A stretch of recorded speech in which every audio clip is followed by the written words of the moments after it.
বৈধ বলছে, তার মানে সরকারি অনুমোদন নেওয়া হয়নি, রেজিস্ট্রেশন নাই, জায়গার কাগজপত্র দলিল তার রেজিস্ট্রি করা, প্রতিষ্ঠানের নামে মিউটেশন করা, কনভার্সন করা, খাজনা ঠিক আছে কিনা দেখা, শালি জমি যেগুলো আছে সেগুলো ভিটে করা, তারপরে তার রেজিস্ট্রেশন করা, তার আপনার যে সমস্ত ব্যাংকের পাসবুক তৈরি করা, কমিটি মেনটেন করা, আপনার যে রেজিস্ট্রেশন বুক আছে সেই বুক মেনটেন করা, এই সবগুলো ঠিকঠাক না থাকলেই ওরা অবৈধ বলছে আর বুলডোজার চালিয়ে দিচ্ছে।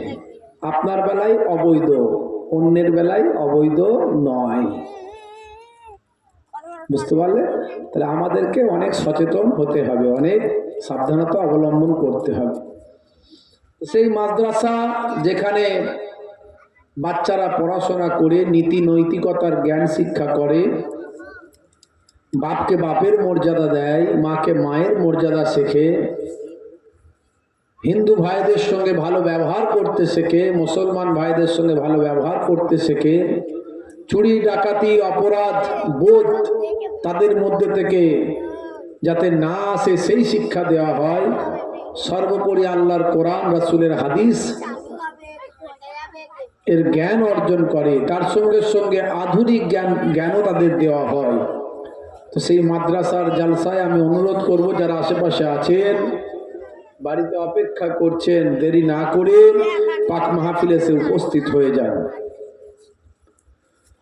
আউযু বিল্লাহি মিনাশ শাইতানির রাজীম।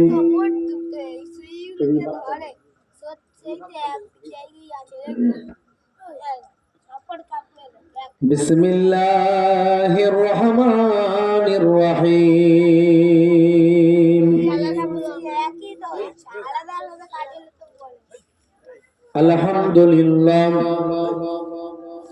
আলহামদুলিল্লাহি ওয়া কাফা ওয়া সালামুন আলা ইবাদিহিল্লাযীনা ইসতাফা। আম্মা বা'দ,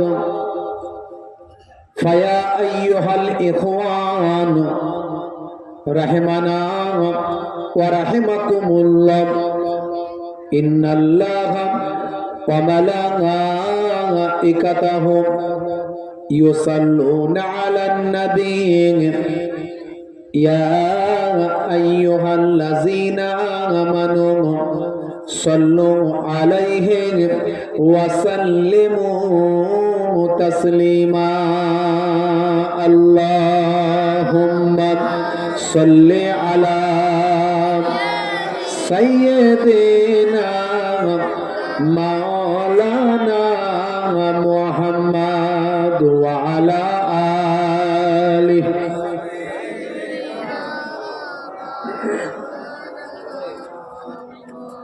আমি গোলাম তোমার, হে পরওয়ার, গোলাম করে রেখো আমারে। আমি গোলাম তোমার, হে পরওয়ার, গোলাম করে রেখো আমারে। করোনা কভু ভিখারি আমায়, দুনিয়ার মানুষের দুয়ারে, দুনিয়ার মানুষের দুয়ারে। আল্লাহুম্মা সাল্লি আলা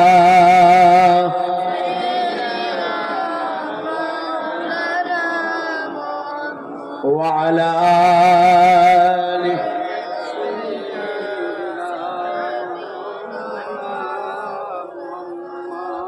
সকালের সূর্যটা ওঠে প্রতিদিন, তবুও পৃথিবীটা হয় না রঙিন। সকালের সূর্যটা ওঠে প্রতিদিন, তবুও পৃথিবীটা হয় না রঙিন। হতাশায় কালো মেঘ ছেয়ে গেছে ঘর, হতাশায় কালো মেঘ ছেয়ে গেছে ঘর, এখানে নাই না কেহ কারো খবর। কারাগার যে দুঃখ যাতনার জিন্দা কবর, কারাগার যে দুঃখ যাতনার জিন্দা কবর। আল্লাহুম্মা সাল্লি আলা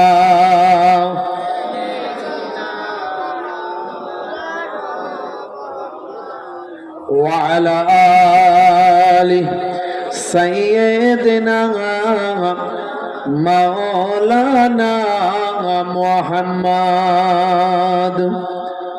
সাল্লাল্লাহু আলাইহি ওয়াসাল্লাম। নবী পাকের নাম শুনলে কি বলবেন? সাল্লাল্লাহু আলাইহি ওয়াসাল্লাম। ওয়া ক্বালা আল্লাহু তাআলা ফি কালামিহিল মাজিদ ওয়াল ফুরকানিল হামিদ, লাকাদ কানা লাকুম ফি রাসূলিল্লাহি উসওয়াতুন হাসানাহ। وقال الله تعالى أيضا في كتابه مخبرا ما خلقت الجن والإنس إلا ليعبدون. وقال النبي صلى الله عليه وسلم من تمسك بسنتي عند فساد أمتي فله أجر 100 شهيد إلى آخر الحديث أو كما قال عليه الصلاة والتسليم. وقال النبي صلى الله عليه وسلم لا تقاطعوا ولا تدابروا ولا تباغضوا ولا تحاسدوا وكونوا عباد الله إخوانا إلى آخر الحديث أو كما قال عليه الصلاة والتسليم. শ্রদ্ধেয় সম্মানীয় আজকের সভার সভাপতি, মঞ্চ উপবিষ্ট আপনাদের অত্যন্ত প্রিয় মানুষ, আমার বাম দিকে বাপজি বসে আছেন, ডান দিকে পেছনে সব মাদ্রাসার তোলাবারা আছেন, ছোট ছোট বাচ্চারা আছেন, হুফাজে কেরাম আছেন, হুজ্জাজে কেরাম আছেন, আসাতাজায়ে ইজাম আছেন, সামিন হযরতেরা আছেন, মুসল্লি ইজামেরা আছেন, আমার পর্দার আড়ালে জননী মায়েরা বোনেরা আছেন, মাইক্রোফোনের আওয়াজে কান লাগিয়ে আছেন, জাতি ধর্ম বর্ণ নির্বিশেষে শ্রোতা বন্ধুরা আছেন।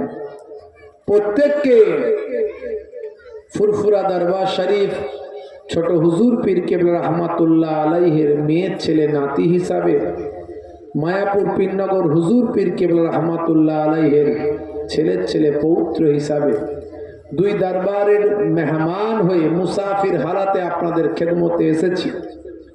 আল্লাহ রাব্বুল আলামিন যেন আমাদের কবুল ও মঞ্জুর করুন, জোরে বলুন আল্লাহুম্মা আমিন।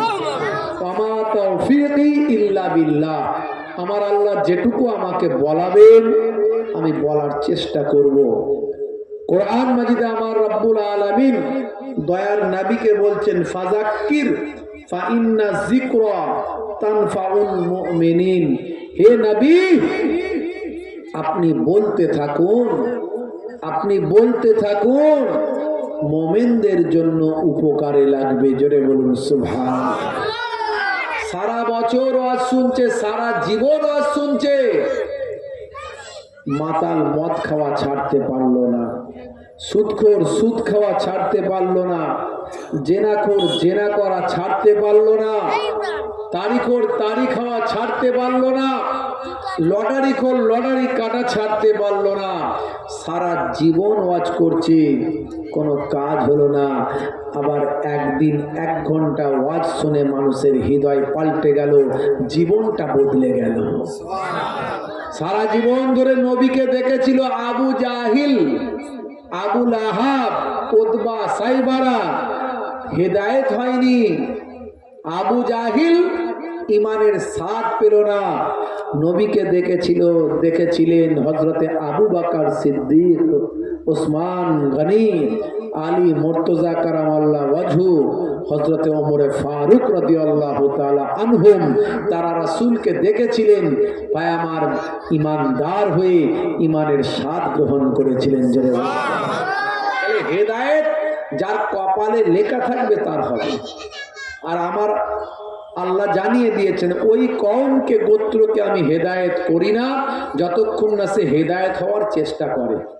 মান জাদ্দা ফাওয়াজাদা, जिसने कोशिश किया उसको मिला। আপনি চেষ্টা করবেন না আল্লাহ দেবেন, এটা ভুল কথা, এটা ঠিক নয়। আপনি হেদায়েতের পথে আসুন, আল্লাহ আপনাকে হেদায়েত দেবে। হে তরুণ যুবকেরা, হে আমার বন্ধুরা, শুনে রেখে দিন বাবা, জেনে রেখে দেন, আমার আল্লাহ তাআলা আপনাকে বেকার সৃষ্টি করেননি। মনে রাখবেন বাবা, আমার আল্লাহ আপনাকে খামোকা পৃথিবীর জমিনে সৃষ্টি করেননি। আমার আল্লাহ তাআলা আপনাকে সৃষ্টি করেছেন, আমার আল্লাহর একটা উদ্দেশ্য আছে, সেটা আমার আল্লাহ কোরআন মাজিদে জানিয়ে দেন। হে দুনিয়ার মানুষ শুনে রেখে দাও, মা খালাকতুল জিন্না ওয়াল ইনসা ইল্লা লিয়াবুদুন। আমি জিন জাতি এবং মনুষ্য জাতিকে আমার ইবাদতের জন্য সৃষ্টি করেছি। হে তরুণ যুবকেরা, আল্লাহ বললেন বান্দারে শুনে রেখে দাও, জেনে রেখে দাও, তোমরা মনে করো না তোমরা পৃথিবীতে কেমন ভাবে পৃথিবীতে এসেছো। এই পৃথিবীতে আসার আগে তোমরা কোথায় ছিলে? আমার আল্লাহ কোরআন মাজিদে অন্য জায়গায় বলছেন, কাইফা তাকফুরুনা বিল্লাহি ওয়া কুনতুম আমওয়াতান ফাআহইয়াকুম সুম্মা ইউমীতুকুম সুম্মা ইউহয়ীকুম সুম্মা ইলাইহি তুরজাউন। কাইফা তাকফুরুন, তোমরা কেমন করে কুফরি করো, বিল্লাহি আল্লাহর সাথে, ওয়া কুনতুম আমওয়াতান, তোমরা ছিলে মৃত। এই পৃথিবীতে আসার আগে আমরা কোথায় ছিলাম আমরা কেউ জানি না, কিন্তু আমার আল্লাহ কোরআন মাজিদে সেটা জানিয়ে দিয়েছেন। এই পৃথিবীতে আসার আগে তোমরা ছিলে মৃত, ফাআহিয়াকুম, আমি তোমাদের জীবন দিয়েছি। এই যে আমরা জীবন লাভ করেছি, বেঁচে আছি। আবার আল্লাহ বলছেন সুম্মা ইউমীতুকুম, আবার আমি তোমাদের মৃত্যু দেব। তোমরা পৃথিবী ছেড়ে মারা যাবে, পৃথিবী থেকে বিদায় নেবে। পৃথিবী থেকে বিদায় নেওয়ার পর একদিন কিয়ামতের মাঠ হবে। সুম্মা ইলাইহি তুরজাউন, তোমাদেরকে আমি আল্লাহ আমার কাছে ফিরতে হবে। সেদিন তোমাদের জিন্দা জীবিত করা হবে। সুম্মা ইউহয়ীকুম, তোমাদের জীবন সেদিন দেওয়া হবে। সুম্মা ইলাইহি তুরজাউন, তোমাদেরকে আমি আল্লাহ আমার কাছে ফিরতে হবে। অন্য জায়গায় আল্লাহ বলেছেন তোমাদের হিসাব দিতে হবে। হে তরুণ যুবকেরা, হে আমার মুরব্বিয়ানেরা, হে বন্ধুরা আমার, শুনে রেখে দেন, হে আমার মুরব্বিয়ানেরা, আল্লাহ বলছেন তোমাদের হিসাব দিতে হবে, আমার কাছে প্রত্যাবর্তন করতে হবে, ফিরতে হবে। বান্দা, তোমাদেরকে আমি আল্লাহ পৃথিবীর জমিনে খামোখা সৃষ্টি করি নাই, বেকার সৃষ্টি করি নাই। তোমাদেরকে সৃষ্টি করার পেছনে আমার উদ্দেশ্য হলো কে বান্দা ভালো কাজ করেন আর কে মন্দ কাজ করেন, এটা দেখার জন্যই পৃথিবীর জমিন আমি সাজিয়েছি। পৃথিবীতে আমি মানুষ নামক প্রতিনিধি আমার পাঠিয়েছি। পৃথিবী থেকে ভালো কাজ করবেন আর কে মন্দ কাজ করবেন, এটা জানার জন্য, দেখার জন্য। এ তরুণ যুবকেরা, আমার আল্লাহ এর জন্য আপনার দুই কাঁধে দুইজন ফারিস্তাকে পাঠিয়েছেন, সিসিটিভি ক্যামেরা নিয়ে বসে আছে। আমার আল্লাহ যেমন কোরআন মাজিদে বলে দিয়েছেন কিরামান কাতিবিনা ইয়ালামুনা মা তাফআলুন, কিরামান কাতিবিন, তারা লিপিবদ্ধ করছে, তারা সবই জানেন তোমরা যেটা করো। এ তরুণ যুবকেরা অর্থাৎ কিরামান কাতিবিন দুই কাঁধে বসে আছেন। এ জওয়ান যুবকেরা আল্লাহ বললেন বান্দারে শুনে রেখে দাও, আমি তোমাদের জন্য সব কিছু নিয়ামত দিয়েছি। তোমাদের জন্য হাওয়া বাতাস, শস্য শ্যামলা, ফলমূল, গাছপালা, তরুলতা, আকাশকে তোমাদের জন্য ছাদ বানিয়ে দিয়েছি, জমিনকে তোমাদের জন্য বিছানা করে দিয়েছি। আমি তোমাদের জন্য শস্য শ্যামলা ফলমূল দিয়েছি। তোমাদের জন্য আমি আল্লাহ তোমাদের জন্য জোড়ায় জোড়ায় সৃষ্টি করেছি। তোমাদেরকে আমি আল্লাহ স্বামী স্ত্রীতে সৃষ্টি করেছি। হে তরুণ যুবকেরা, হে আমার মুরব্বিয়ানেরা, স্বামী স্ত্রীর মধ্যে প্রেম ভালোবাসা আমি আল্লাহ দান করেছি। হুন্না লিবাসুন লাকুম ওয়া আনতুম লিবাসুন লাহুন্না। হে তরুণ যুবকেরা, তোমাদেরকে আমি আল্লাহ পিতামাতা দান করেছি, পিতামাতার স্নেহ দান করেছি। তাই তোমাদের জন্য আমি নির্দেশ করেছি রাব্বির হামহুমা কামা রাব্বায়ানি সাগীরা। হে তরুণ যুবকেরা, তোমাদের জন্য রাতকে আমি আরামের বানিয়েছি, দিনকে আমি রুজি রুটির করে দিয়েছি। তোমরা মসজিদে যাবে, ইবাদত করবে, নামাজটা পড়বে, নামাজ খতম হয়ে গেলে, নামাজ পড়া শেষ হয়ে গেলে তোমাদের রুজি রুটির জন্য আমি দিনকে, তোমাদের জন্য পৃথিবীকে আমি আল্লাহ আমার রুজি রুটি তালাশের জায়গা বানিয়ে দিয়েছি। ফাইজা কুদিয়াতিস সালাত ফান্তাসিরু ফিল আরদ। এই নামাজ খতম हो गया, चलो निकलो जमीन पर फैल जाओ, जमीन पर फैल जाओ, रोटी रोजी तलाश करो। अब्तागु मिन फदलिल्लाह, আল্লাহর নিয়ামতের অন্বেষণ করো, আল্লাহর নিয়ামতের তালাশ করো। ছেলেদের বাচ্চাদের তোমরা লালন পালন করো, কাজকর্ম ব্যবসা বাণিজ্য করে রুজি রুটির তালাশ করো। তবে হাত ভালো করে খেয়াল রাখবে, আমি আল্লাহ বলি এটা যেন না হয় তোমরা তোমাদের সন্তানদের মানুষ করতে গিয়ে আমি আল্লাহকে ভুলে যাবে, তোমার স্ত্রী ছেলে মেয়ের দেখাশোনা করতে গিয়ে আমি আল্লাহর ভুলে যাবে, কাজকর্ম ব্যবসা বাণিজ্য করতে গিয়ে আমি আল্লাহকে ভুলে যাবে। তাই আল্লাহ অন্য জায়গায় থ্রেট করছেন, থ্রেট করে আমার আল্লাহ কি বলছেন, একেবারে ওয়ার্নিং দিচ্ছেন, থ্রেট করছেন। থ্রেট করে কি বলছেন, ইয়া আইয়ুহাল্লাযীনা আমানু লা তুলহিকুম আমওয়ালুকুম ওয়ালা আওলাদুকুম আন যিকরিল্লাহ ওয়া মান ইয়াফআল যালিকা ফাউলাইকা হুমুল খাসিরুন। এ তরুণ যুবকেরা, এই ইমানদার বিশ্বাসী বান্দারা, না ভুলা দে মাল तुम्हारा और औलाद तुम्हारे। अल्लाह के इबादत से এমন যেন না হয় তোমাদের মালমাতা, তোমাদের সন্তান সন্ততি যেন তোমাদের সন্তান সন্ততি যেন আমি আল্লাহ আমার ইবাদত না ভুলিয়ে যায়। আবার তোমাদের কাজ কারবার ব্যবসা বাণিজ্য যেন আমি আল্লাহ আমার ইবাদতটা না ভুলিয়ে দেয়। তোমরা যেন বলবে না কাজ কারবার করতে গিয়ে নামাজ ছেড়ে দিয়েছি, তোমরা যেন বলবে না রুজি রুটি তালাশ করতে গিয়ে সন্তানের মুখে আহার দিতে গিয়ে আল্লাহ আর ইবাদতটা ভুলিয়ে দিয়েছি। না না, এই কথা শুনবে না। আমি পৃথিবীর মানুষকে আমার ইবাদতের জন্য ওই সৃষ্টি করেছি। আল্লাহ বললেন মা খলাকতুল জিন্না ওয়াল ইনসানা ইল্লা লিয়াবুদুন। আমি জিন জাতি এবং মনুষ্য জাতিকে কেবলমাত্র আমার ইবাদতের জন্য সৃষ্টি করেছি। জোরে হবে না? আল্লাহ তাআলার কাছে কোনো রকম পেঁচ পুঁচ চলবে না। সব পেঁচ কোরআনে আল্লাহ যা যেটা মারবে সেটাকে আগে থেকে ভেঙে দিয়েছে, সব ভেঙে দিয়েছে। কোন রকম পেঁচ পুঁচ চলবে না। আল্লাহ আমার কারবার করতে গিয়ে নামাজ হয়নি, আল্লাহ আমার ছেলে মেয়েদের মুখে আহার দিতে গিয়ে মাঠে চাষ করতে গিয়ে আমি সময় পাইনি, ওসব কথা চলবে না। বন্ধুরা আমার, তরুণ যুবকেরা আমার, হে আমার মুরব্বিয়ানিরা আমার, শুনে রেখে দিন বাবা, জেনে রেখে দেন আমার আল্লাহ তাআলা তাই কোরআন মাজিদে বলে দিলেন, হে দুনিয়ার মানুষ শুনে রেখে দাও, তোমরা ইবাদতটা কেমন করবে, নামাজটা কেমন পড়বে, রোজাটা কেমন রাখবে, তেলাওয়াতটা কেমন করবে, জিকির আজকারটা কেমন করবে, তোমরা কেমন ভাবে দিন যাপনটা করবে, আমি আল্লাহ বলে দিচ্ছি বাবা, সুন্দর করে বুঝিয়ে দিচ্ছি। এ দুনিয়ার মানুষ শুনে রেখে দাও, তোমাদের জন্য আমি আল্লাহ একটা মডেল তৈরি করে দিচ্ছি। লাকাদ কানা লাকুম ফি রাসূলিল্লাহি উসওয়াতুন হাসানা। হে দুনিয়ার মানুষ, তোমাদের জন্য তোমাদের নবীর মধ্যে আছে উত্তম আদর্শ।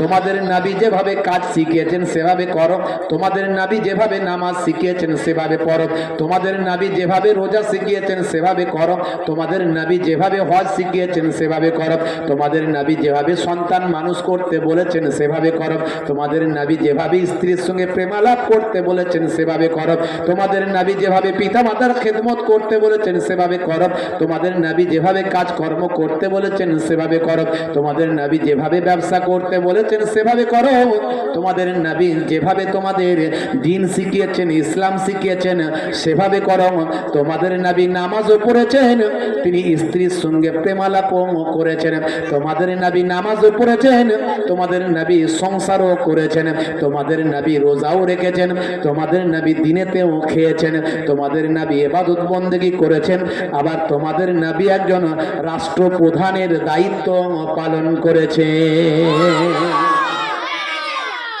নবী বাদ দিয়ে বানানো ইসলাম তৈরি করবে, বরবাদ হয়ে যাবে। নবী বাদ দিয়ে নিজের মন গড়া ইসলাম তৈরি করবে, বরবাদ হয়ে যাবে। একদল বেরিয়েছে বলে নবী যা করে আমরা তাই করি, আছে না? তারা নিজেদের একটা নাম দিয়েছে, আমরা বলি আহলে খবিস। আহলে খবিস কারণ নবী যা করেছেন আমরা করতে পারবো? যদি বলে নবী যা করেছেন করতে পারবো? নবী 11টা বিবাহ করেছে, পারবেন? যদি বলেন পারবেন। নবী আকাশের চাঁদ দুখানা করেছেন, পারবেন? তাহলে নবী যা করেছেন পারবেন না, নবী যেটা করতে বলেছেন সেটা করুন, এটাই হলো সুন্নাত। এটা কি? এটাই হলো সুন্নাত। নবী যেটা করতে বলেছেন এটা করবেন। ইসলামে কোন রকম ভণ্ডামির জায়গা নাই। আপনি পীর সেজে বসে আছেন, নামাজ পড়েন না, কিসের পীর? হ্যাঁ, পীর সেজে বসে আছেন, মাজারে গিয়ে আপনি সিজদা করছেন, ভণ্ডামি করছেন, মাজার কেন্দ্রিক ব্যবসা করছেন, কিসের পীর? হ্যাঁ, ওসব ভণ্ডামি ইসলামে চলবে না।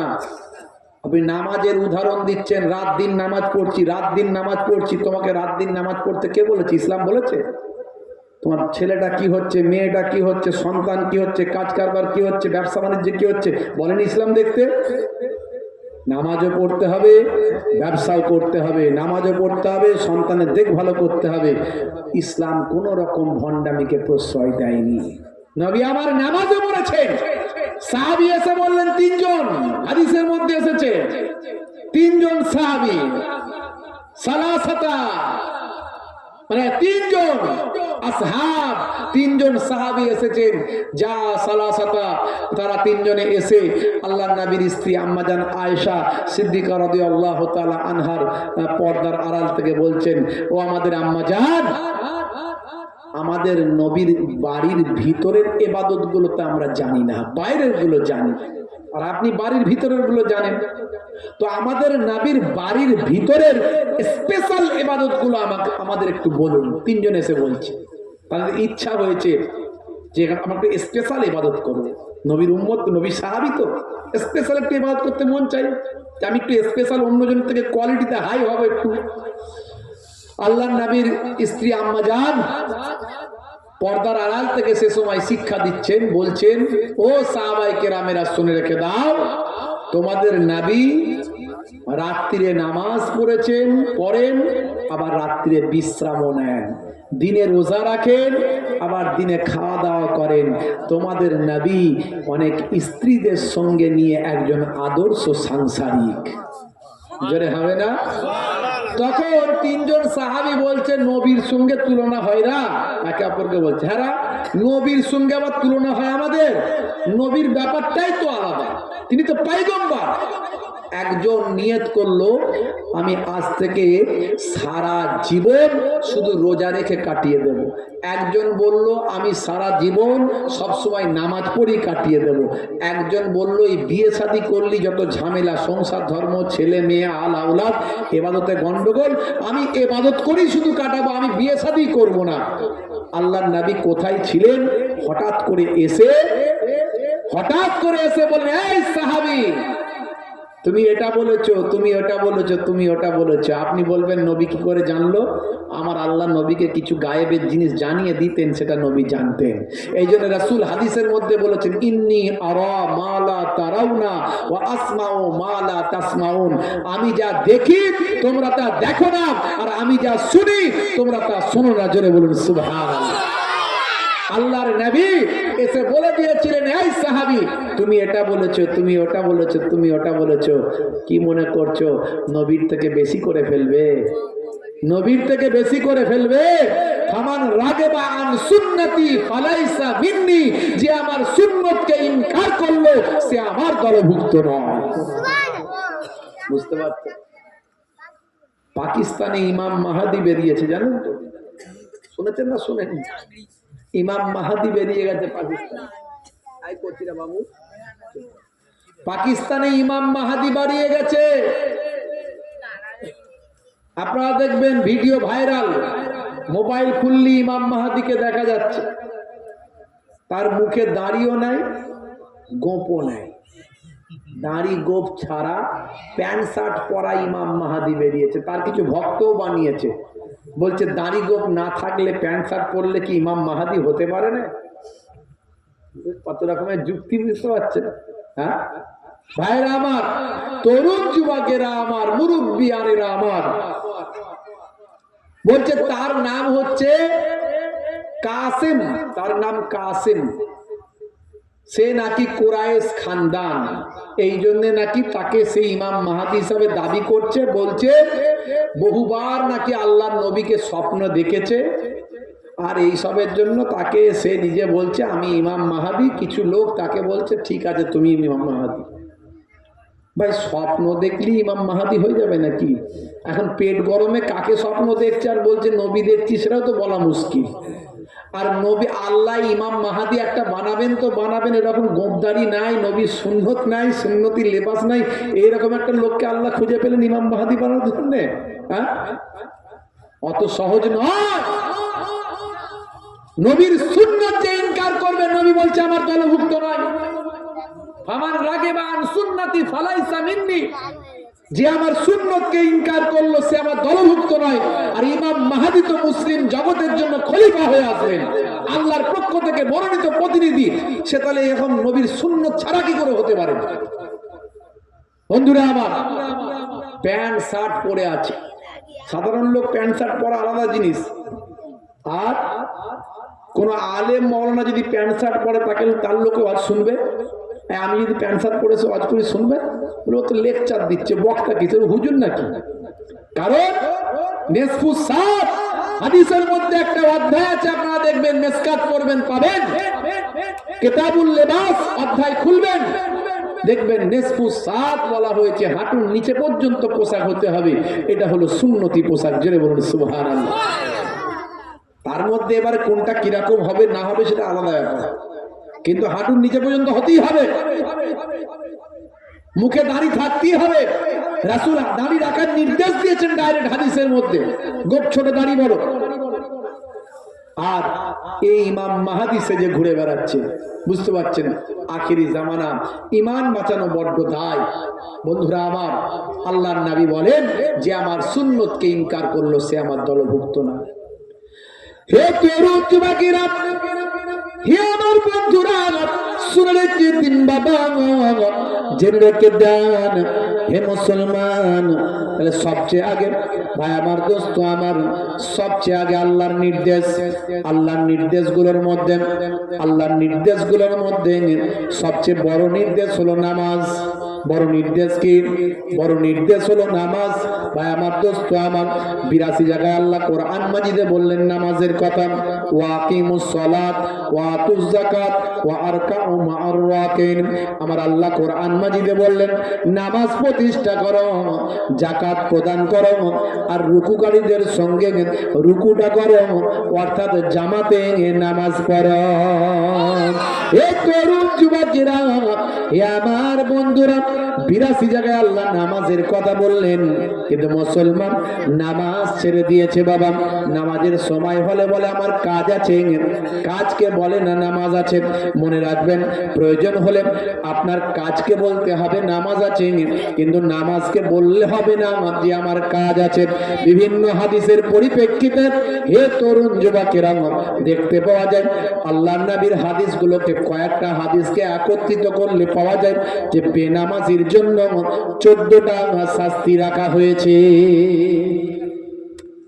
বেনামাজির জন্য 14টা শাস্তি। 1 নাম্বার শাস্তি, দুনিয়ার জমিনে 5টা হবে। 2 নাম্বার শাস্তি, মওতের সময় 3টে হবে। 3 নাম্বার শাস্তি, কবরে গেলে 3টে শাস্তি হবে।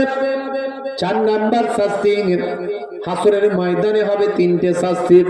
এই মোট 14টা শাস্তি ইচ্ছাকৃত ভাবে নামাজ ছেড়ে দিলে বেনামাজি বান্দার জন্য। হে তরুণ যুবকেরা, হে আমার মুরব্বিয়ানেরা, বেশি নামাজের নিয়ে আলোচনা করব না। নামাজের নিয়ে আলোচনা আপনারা অনেক জানেন, তবে মনে রাখবেন নামাজের মধ্যে সায়েন্স আছে, বিজ্ঞান আছে। হে জওয়ান যুবকেরা, হে আমার বন্ধুরা, শুনে রেখে দিন বাবা, ভাই আমার, দোস্ত আমার, এই করোনা যখন বেড়েছে, মুসলমান বেশি বেশি আজান আর নামাজ পড়েছে। কথা ঠিক না ভুল? কথা ঠিক না ভুল? করোনা যত বেড়েছে দেখবেন মুসলমানের ছেলেরা তত বেশি বেশি আজান আর নামাজ পড়েছে, তত বেশি বেশি। পৃথিবীর এমন কোন জায়গা নাই যেখানে আজান হয়নি।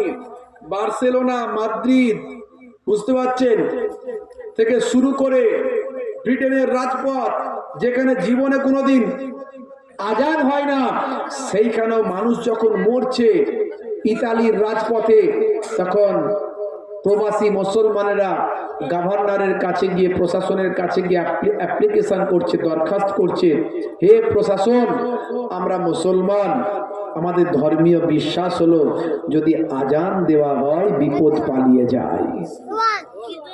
আপনাদের দিকে তখন আজান হয়েছিল নাকি জানি না, করোনা যখন বেড়েছিল তখন আজান হয়েছিল কিনা জানি না। আমাদের এদিকে রাত দিন 2টোর সময়, 1:30টার সময়, 3টার সময় আজান হচ্ছে, দিনের বেলা, দুপুর বেলা, রাতের বেলা। হ্যাঁ, আর যারা জীবনে নামাজ পড়ে না, যাদের নামাজের দাওয়াত দেওয়ার ক্ষমতা আমাদের হুজুরদের নাই, কি করে দাওয়াত দেব? রাত দিন তো মায়ে লাল পানি চালিয়ে ফিট হয়ে থাকে, তো কথা বলার হিম্মতই তো নাই সামনে গিয়ে, তো তাকে নামাজের দাওয়াত দেব কি করে? সেও দেখছি গোল জামা পরে, সুন্নতি পোশাক পরে, জুব্বা জুব্বি পরে, মসজিদ তলায় আতর সেন্ট মাখিয়ে, গায়ে হাতে রুমাল পরে, মাথায় গায়ে টুপি টাপা পরে ঘুরে বেড়াচ্ছে। বাইরে বেরিয়ে দেখি, কিরে ভাই এরা এখানে ঘুরছে কেন? বলে ভাইজান জানেন না, মদের দোকান বন্ধ তাই। বুঝতে পারছেন, মসজিদ তলায় ঘুরে বেড়াচ্ছে। তাহলে মাতালরাও নামাজি হয়ে গেছে করোনার সময়। তাহলে আমার আল্লাহ চাইলে মাতালকেও নামাজি বানিয়ে দিতে পারে 2-1 মিনিটের মধ্যে, কিন্তু আমার আল্লাহ পরীক্ষা করছে, স্বইচ্ছায় কে পড়িস দেখি। আমি তো কোরআন দিয়েছি আর হাদিস নবী দিয়ে দিয়েছি। হে তরুণ যুবকেরা, হে আমার বন্ধুরা, নামাজের মধ্যে সায়েন্স আছে, বিজ্ঞান আছে। আমি এর আগে আলোচনা করেছি, আজকে বলবো না। নামাজের মধ্যে আছে যে ব্যায়ামটা, এই ব্যায়াম হলো পৃথিবী বিখ্যাত ব্যায়াম। এই ব্যায়ামের থেকে বড় ব্যায়াম আর কিছু হতে পারে না। যদি কোনো বান্দা 5 ওয়াক্ত নামাজটা ঠিকঠাক পড়ে, দাঁড়িয়ে দাঁড়িয়ে পড়ে, যেমন ভাগ করা হয়েছে রাকাতগুলো, যেমন ভাগ করা হয়েছে সব রাকাতগুলো মেনটেন করে, এবং ধীরে সুস্থে যেভাবে পড়া দরকার সেইভাবে পড়ে। রাসূল বলেছেন, সাল্লু কামা রাআইতুমুনি উসাল্লি, তোমরা ওইভাবে নামাজ পড়ো যেভাবে আমি রাসূলকে নামাজ পড়তে দেখো। রাসূলের দেখানো নামাজটা যদি শিখে নিয়ে সুন্দরভাবে নামাজটা যদি পড়তে থাকে, নামাজের মধ্যে সারা শরীরের ব্যায়াম আছে, নামাজের মধ্যে মস্তিষ্কের স্বস্তি আছে, নামাজ নামাজের মধ্যে চোখের ব্যায়াম আছে, হাতের ব্যায়াম আছে, কবজির ব্যায়াম আছে। হে তরুণ যুবকেরা, হে আমার মুরব্বিয়ানেরা, 5 ওয়াক্ত নামাজি যদি আপনি হয়ে যান, আপনার শরীরের বিভিন্ন আর্থারাইটিস প্রবলেম আপনার কমে যাবে। শুধু তাই নয়, মস্তিষ্ক আপনার বিঘ্ন হবে না। কোন নামাজি বান্দা কখনো পাগল হতে পারে না। হে তরুণ যুবকেরা, চোখের যদি বেড়ে যাবে, শরীরের উপকার হবে। তাই বড় বড় ভাই আমার যারা জিমনাস্টিক যারা করেন, যারা ব্যায়াম নিয়ে গবেষণা করেন, ভাই আমার দোস্ত আমার, তারা বলেন নামাজের থেকে বড় ব্যায়াম আর কি হতে পারে। হে তরুণ যুবকেরা, করোনার সময় 2 জন বিখ্যাত গবেষক, একজনের নাম হলো রিচার্ড, একজনের নাম হলো ফিলিপ।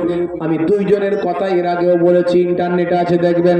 ব্রিটেনের 2 জন বিখ্যাত গবেষক, তারা চিন্তা করলো মুসলমানেরা তো ঠিক মতো বিভিন্ন রকম যে করোনার ক্রাইটেরিয়া গুলো আছে সেগুলো মেনটেন করে না, তাই মুসলমানদের পাড়ায় বেশি বেশি করোনা ঢুকেছে। এই চিন্তা করে তারা মুসলমানদের পাড়ায় গিয়ে, মুসলমানদের মাঝখানে গিয়ে গবেষণা চালালো। জিজ্ঞাসা করলো, ভাই করোনায় কত মানুষ আক্রান্ত, কত মানুষ মারা গেছে জানতে চাই। আমরা হলাম ব্রিটেনের 2 জন বিখ্যাত প্রখ্যাত আমরা গবেষক। মুসলমানেরা বলল, করোনায় আক্রান্তের সংখ্যাও তেমন নয়, আর মারা যাওয়ার সংখ্যা তো ঘটে নাই। তারা বলল, এটা কেমন করে সম্ভব, কিভাবে এটা সম্ভব? আপনারা কি তাহলে বেশি বেশি করোনার ক্রাইটেরিয়া মেনটেন করেছেন, বেশি বেশি মাস্ক ইউজ করেছেন, বেশি বেশি স্যানিটাইজার ইউজ করেছেন, বেশি বেশি ডিস্টেন্স ফলো করেছেন, বেশি বেশি কি আপনারা কোয়ারেন্টাইনে থেকেছেন? মুসলমানেরা বলেন, না না না, এর কোনোটাই ঠিকঠাক আমরা মেনটেন করি না। তবে একটা জিনিস আমরা ঠিকঠাক মেনটেন করেছি, সেটা হলো করোনা যত বেড়েছে, মুসলমান আজান আর নামাজ বেশি পড়েছে। হে তরুণ যুবকেরা, বলে আপনারা নামাজ পড়েছেন? বলে হ্যাঁ। কিভাবে নামাজ পড়তে হয়? নামাজ দেখে বলে এর থেকে ভালো ব্যায়াম তো আর কিছু নাই। আচ্ছা, আর কি করেছেন? বলে ওযু করেছেন।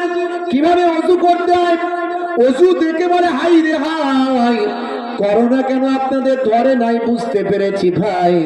করোনার মেন ওষুধ তো হাত মুখ ধুতে হয়, আর নামাজ পড়তে গেলে হাত মুখ ধোয়া ওযু যেটা আপনারা করেন ভাই, এটাতেও করোনা আর প্রধান ওষুধ, তাই করোনা আপনাদের ধরে না। করোনা তোমাদের কি করবে বলো না, করোনার মালিক আল্লাহকে ডাকো না। বন্ধুরা আমার, তরুণ যুবকেরা আমার, তাহলে আমার আল্লাহ যা শিখিয়েছেন সবের মধ্যে বিজ্ঞান বাস্তবতা আছে। আমি নামাজ নিয়ে একটা কথা শুধু বললাম। রোজা নিয়ে যদি বলি, রোজা সামনে আসছে, অনেক মুসলমানের ছেলে পান তিরঙ্গা খেয়ে ঘুরে বেড়ায়, পেটে গ্যাস হচ্ছে তাই রোজা রাখি না। ভাই আছে না নাই? পেটে গ্যাস হচ্ছে তাই রোজা রাখি না ভাই। আল্লাহ বলবে, একবার আমার কাছে আয়, ফারিস্তার ডান্ডা নিয়ে ঠান্ডা করবে, কোনো অসুবিধা নাই। হে তরুণ যুবকেরা, হে আমার মুরব্বিয়ানেরা, অথচ জাপানের বিখ্যাত বিজ্ঞানী নাম হলো ওসিনরি। আমি এর আগেও বলেছি এটা। তিনি ভাই আমার রমজানের রোজা নিয়ে গবেষণা করেছেন। গবেষণা করে বলেন, পেটের ভিতর আমাদের সারা শরীরের ভিতর, সারা শরীরে আমাদের 2 ধরনের কোষ আছে। একটা হলো সজীব কোষ, একটা নির্জীব নিষ্ক্রিয় কোষ। ভাই আমার 8 ঘন্টা 10 ঘন্টা 12 ঘন্টা 15 ঘন্টা রোজা রাখার কারণে নিষ্ক্রিয় কোষগুলোকে সজীব কোষগুলো খাদ্য না পেয়ে খেয়ে নেয়, খেয়ে সারা শরীরটাকে পরিষ্কার পরিচ্ছন্ন করে দেয়। তাই রমজানের রোজা নিয়ে গবেষণা করতে গিয়ে তিনি বলেন, রমজানের রোজা রাখলে ক্যান্সারের জীবাণু নষ্ট হয়ে যায়। এই গবেষণা করার পর তাকে পৃথিবী বিখ্যাত পুরস্কার নোবেল প্রাইজ দেওয়া হয়। কত বলবো? আল্লাহ যেগুলো পাঠিয়েছেন আমাদের জন্য, সেগুলোর মধ্যে উপকার আছে। কারণ আমরা বুঝি না। কোম্পানি যখন কোনো প্রোডাক্ট মার্কেটে লঞ্চ করে দেয়, সঙ্গে একটা পুস্তিকা দেয়। মোবাইলটা কিনেছেন, একটা পুস্তিকা পেয়েছেন, ওখানে বইতে লেখা আছে মোবাইলটা কেমন ভাবে ব্যবহার করবেন, কেমন ভাবে ব্যবহার করবেন, সব ওখানে লেখা আছে। ফ্রিজ কিনেছেন, এসি কিনেছেন, তাই কোম্পানির লেখা বইটা কখনো ভুল হতে পারে না, কারণ যিনি প্রোডাক্ট তৈরি করেছেন তিনি পুস্তিকা দিয়েছেন। আমার আল্লাহ মানুষ নামক প্রোডাক্ট তৈরি করেছেন, আর আমার আল্লাহই তো পুস্তিকা দিয়েছেন, তাই এখানে কোনো ভুল হতে পারে না। তাই নামাজের সময় হলে নামাজকে বলবেন না কাজ আছে, বরং কাজকে বলুন নামাজ আছে। কথা ঠিক না ভুল? তাই নামাজের সময় হলে নামাজকে বলবেন না কাজ আছে, বরং কাজকে বলবেন নামাজ আছে। হে কাজ, আমার নামাজ আছে।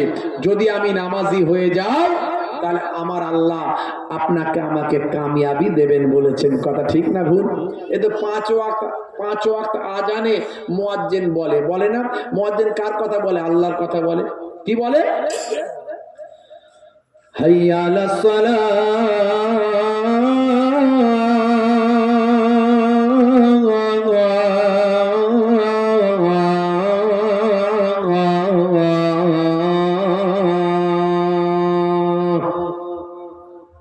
মানে এসো নামাজের দিকে এসো। এসো কোথায়? এসো নামাজের দিকে এসো। মুয়াজ্জিনকে আল্লাহ বলে, এই মুয়াজ্জিন বলে দাও। মানুষ তো আমরা লাভ ছাড়া কিছু বুঝি না। লাভ ছাড়া কিছু বুঝি? দোকানে গেলে আগে বলি, পেপসুডেন্ট ভাই মাজন নেব, পেস্ট নেব। পেস্ট বলে হ্যাঁ, কি হয়েছে? বলে কোনটাই ফ্রি আছে। কি পেস্ট নেবে ওসব কথা আগে বলে না, আগে বলছে কোনটাই ফ্রি আছে। মানে আমরা ফ্রিটা খুব ভালো বুঝি, লাভটা খুব ভালো বুঝি। তাই আল্লাহ আমাদের জানেন, তাই বলে দিচ্ছেন। 5 ওয়াক্ত আজানে বলছেন আল্লাহ, কি বলছেন? এই মুয়াজ্জিন বলে দাও, ওরা লাভ ছাড়া কিছু বোঝে না, ওদের বলে দাও নামাজ পড়তে এলে কি হবে। মুয়াজ্জিন কি বলছে? হাইয়া আলাল ফালাহ,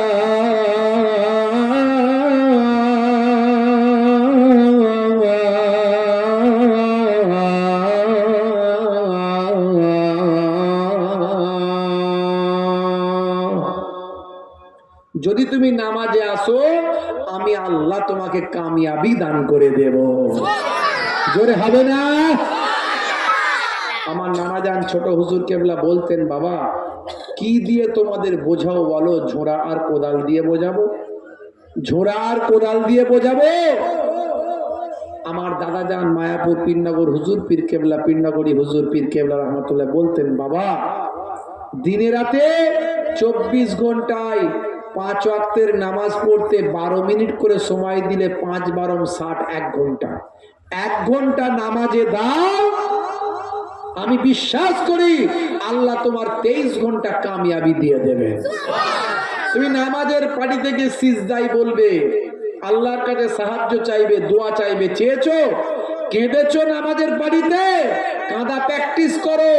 1 দিন 2 দিন 3 দিন কাঁদতে না কাঁদতে প্রভুর দয়া হবে, মাবুদের দয়া হবে। তোমার আল্লাহ যেটা চাহিদা, তোমার হক চাহিদাটা আল্লাহ পূরণ করে দেবেন। নামাজের পাটিতে সিজদায় গিয়ে কাঁদো। ওয়াস্তাইনু বিসসাবরি ওয়াস-সালাহ। আল্লাহ বলছেন, বান্দা তোরা আমার কাছে সাহায্য প্রার্থনা কর ধৈর্য এবং নামাজের মাধ্যমে। আমরা সাহায্য চাই কোথায়? পীরের মাজারে গিয়ে চাই, বাবা পীর রক্ষে কর, ছেলে দাও, কারবার দাও, ব্যবসা দাও। হ্যাঁ, হক পীরের দরবারে যাবেন, অলিদের দরবারে যাবেন, জিয়ারত করবেন, আল্লাহর অলিদের রুহানি নেক নজর নেক দোয়া হাসিল করবেন, চলে আসবেন। আল্লাহর অলিরা, আল্লাহর অলিদের আল্লাহ স্পেশাল পাওয়ার দিয়ে থাকেন, তাদের আল্লাহ ক্ষমতা দিয়ে থাকেন। নবীরা কবরে মরে, মুর্দানা মরে, জিন্দা বলুন তো? এখন এই নিয়ে অনেক বিতর্ক চলছে। একদল আলেম বলছে মরে জিন্দা, একদল বলছে মরে মুর্দা। নবীরা মরে মুর্দানা মরে জিন্দা? জোরে বলেন, আপনারা কি বলছেন? জোরে বলেন, মরে মুর্দানা মরে জিন্দা? বাচ্চাগুলো বলছে মরে জিন্দা। দেখেছেন? আল আম্বিয়া আহিয়াউন, আম্বিয়ারা হলো জীবিত, ফি কবুরিহিম, তাদের কবরের মধ্যে। অহুম ইউসাল্লুন, তারা এমনকি সালাত আদায় করেন। জোরে বলুন সুবহানাল্লাহ। হাদিসের মধ্যে এসেছে, আমার নবী, দয়ার নবী বলে দিয়েছেন, ইন্নাল্লাহা হাররামা আলাল আরদ, নিশ্চয় আল্লাহ তাআলা মাটির জন্য হারাম করেছেন, আন তাকুলা আজসাদাল আম্বিয়া, নবীদের জিসম মুবারককে খাওয়া। জোরে বলেন সুবহানাল্লাহ। আর এই হাফেজ সাহেবরা আছে জিজ্ঞাসা করে, কোরআন মাজিদে আল্লাহ বলছেন ওয়ালা তাকুলু লিমান ইউকতালু ফি সাবিলিল্লাহি আমওয়াত বাল আহিয়াউ ওয়ালাকিন লা তাশউরুন। আছে না নাই হাফেজ সাহেবরা? এর মানে কি? মানে কি ওয়ালা তাকুলু, তোমরা বলো না লিমান ইউকতালু, যারা কতল হয়ে গেছে, শহীদ হয়ে গেছে, ফি সাবিলিল্লাহি আমওয়াত, আল্লাহর রাস্তায় মারা গেছে, বাল আহিয়াও, আমি আল্লাহ বলছি বরং তারা জীবিত। ভালো করে শুনবেন, এই যারা বলে নবীরা মৃত, ভালো করে শুনবেন, আল্লাহ নিজে কোরআনে বলছেন, আল্লাহ নিজে কোরআনে কি বলছেন? তারা জীবিত, বাল আহিয়াও, বরং তারা জীবিত, ওয়ালাকিন লা তাশউরুন, কেমন করে জীবিত তা তোমরা জানো না। জোরে হবে না? শহীদরা, ঠিক আছে, তাহলে নবীরা শহীদরা কবরে জিন্দা জীবিত, কথা এটা কার কথা? আল্লাহর কথা। কার কথা? এই কোরআনে আছে না নাই?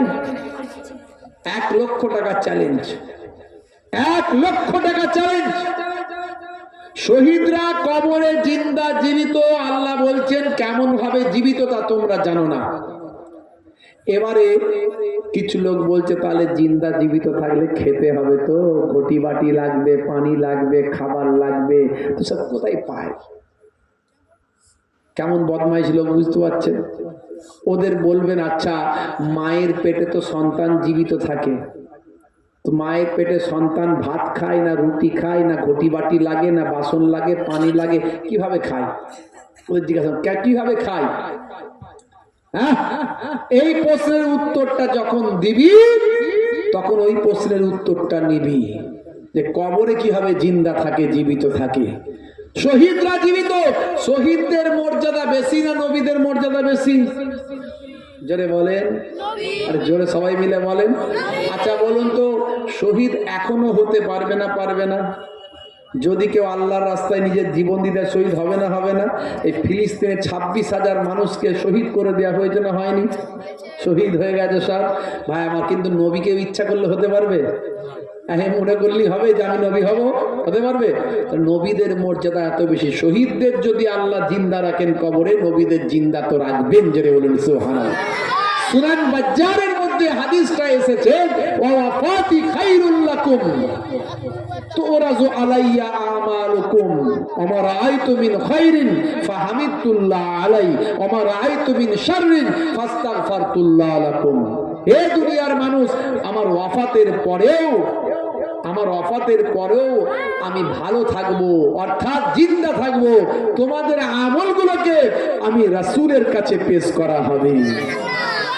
আমার রাআইতু মিন খায়রিন, যখন আমি দেখবো তোমরা ভালো আমল করেছো, ফাহামিদতুল্লাহ আলাইহি, আমি তোমাদের জন্য আল্লাহর দরবারে প্রশংসা করতে থাকবো।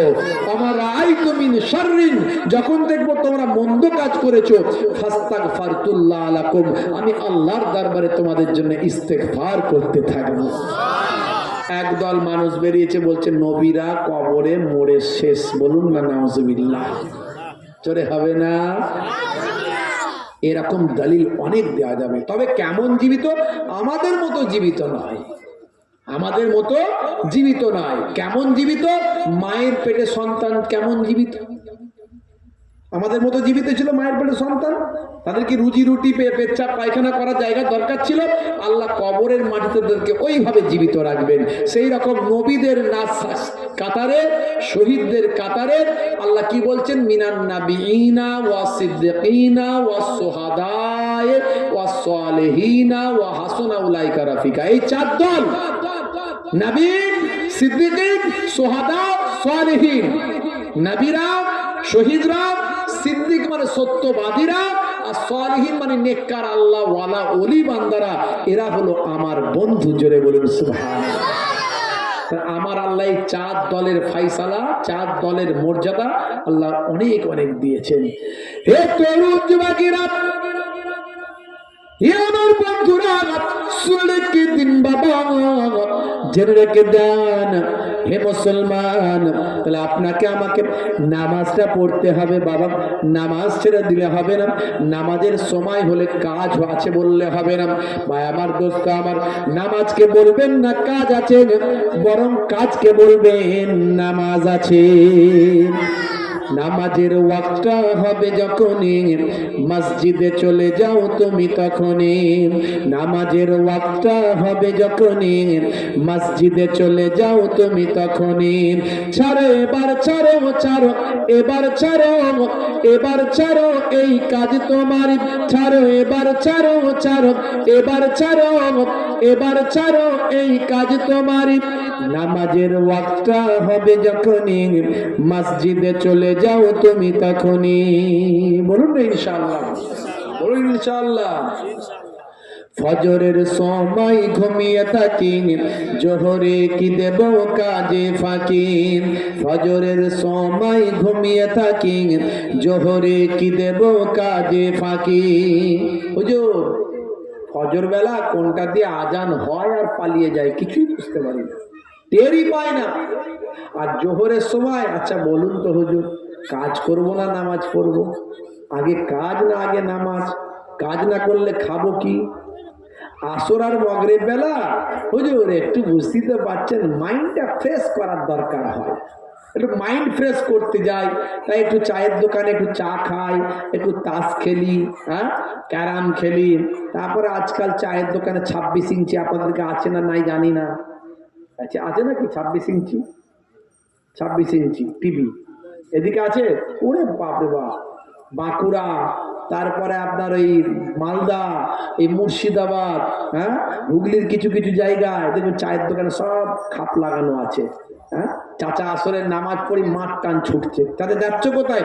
বলে বলিস না বাবু, গতকালকে ফাটা কেস্টেটা অর্ধেক দেখিয়েছে আর অর্ধেকটা বাকি আছে, আজকে দেখায় বলেছে। ওই চাচা শুধু চা দিচ্ছে, মাল কোনো রকমে খাচ্ছে না, ঠান্ডা হচ্ছে আবার নিয়ে নিচ্ছে, আবার চা দিচ্ছে, আবার মাল খাচ্ছে না, ঠান্ডা হচ্ছে আবার নিয়ে নিচ্ছে।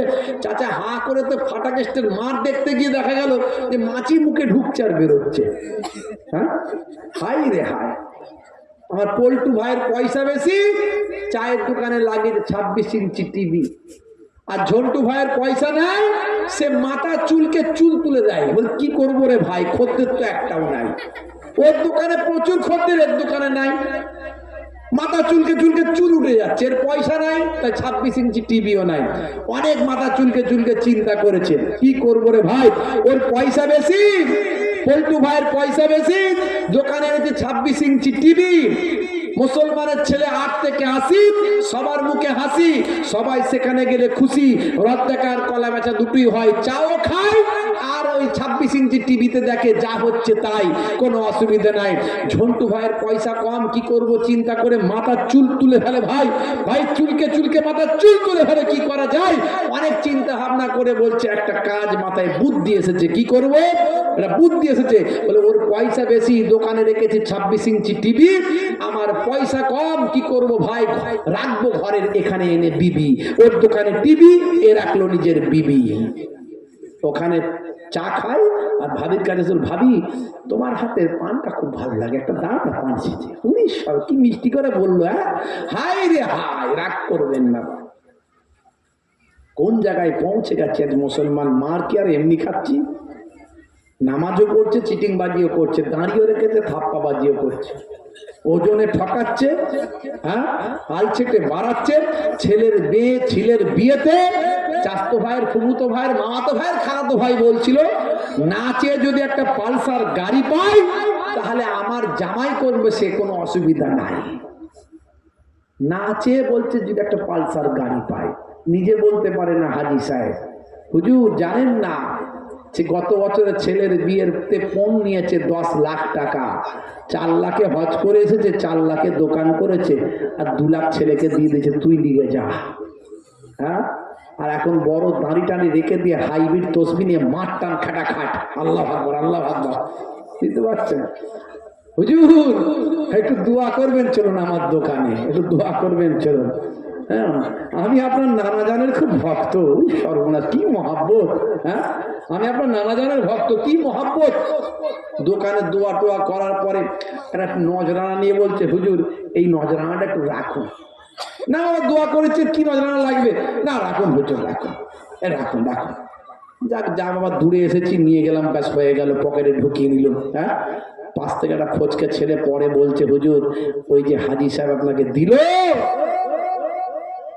এখন বলে ছেলেদের পয়সা নিই না, ছেলেদের ধার ধারি না।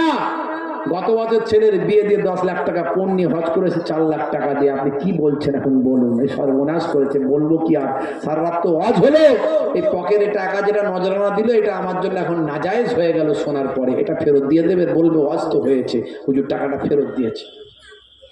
মুসলমান সারা রাত ধরে ওয়াজ শুনছে, বলে আজকে আমি সারা রাত ধরে ওয়াজ শুনেছি, এত বড় বড় হুজুর, পীর সাহেব, পীরজাদা, মাওলানা সাহেব, মুফতি সাহেব এসেছে, আজকে আমি এত দিন ধরে, আল্লাহ গো আল্লাহ গো, আজকে 1 বছর ধরে লটারি কাটছি, একদিনও লাগে না আল্লাহ, কত টাকা উড়িয়েছি আল্লাহ, আজকে এত রাত পর্যন্ত ওয়াজ শুনেছি, একবার তুমি লাগিয়ে দাও আল্লাহ। এত রাত ধরে এত হুজুরদের সঙ্গে ওয়াজ শুনেছি, মুসাফা করেছি, দোয়া নিয়েছি, আল্লাহ গো যদি তুমি একবার লাগিয়ে দাও, কথা দিচ্ছি তোমার মসজিদে 5,000 টাকা দেবো, একবার 5 লাখ লাগিয়ে দাও, একবার 5 লাখ লাগিয়ে দাও, দেখবে কেমন নামাজি হয়ে যাবো তুমি ধরতেই পারবে না। উনি এমন নামাজি হয়ে যাবো তুমি ধরতেই পারবে না, একবার যদি 1 কোটি লাগিয়ে দাও। মুসলমান কেন মার খাচ্ছি, কেন বিপদে আছি? আমাদের মসজিদ আজকে বেদখল হয়ে যাচ্ছে, আমাদের মাদ্রাসা আজকে ভেঙে গুড়িয়ে দিচ্ছে, আমাদের একটার পর একটা মসজিদ নিয়ে নেবে বলছি, আর আমরা কিন্তু নির্বাকের মতো বসে আছি, আমরা দিয়ে দিতে বাধ্য হচ্ছি, কারণ আমরা তো ইমানদারি হতে পারছি না, আমরা তো ইমানদারি হতে পারছি না।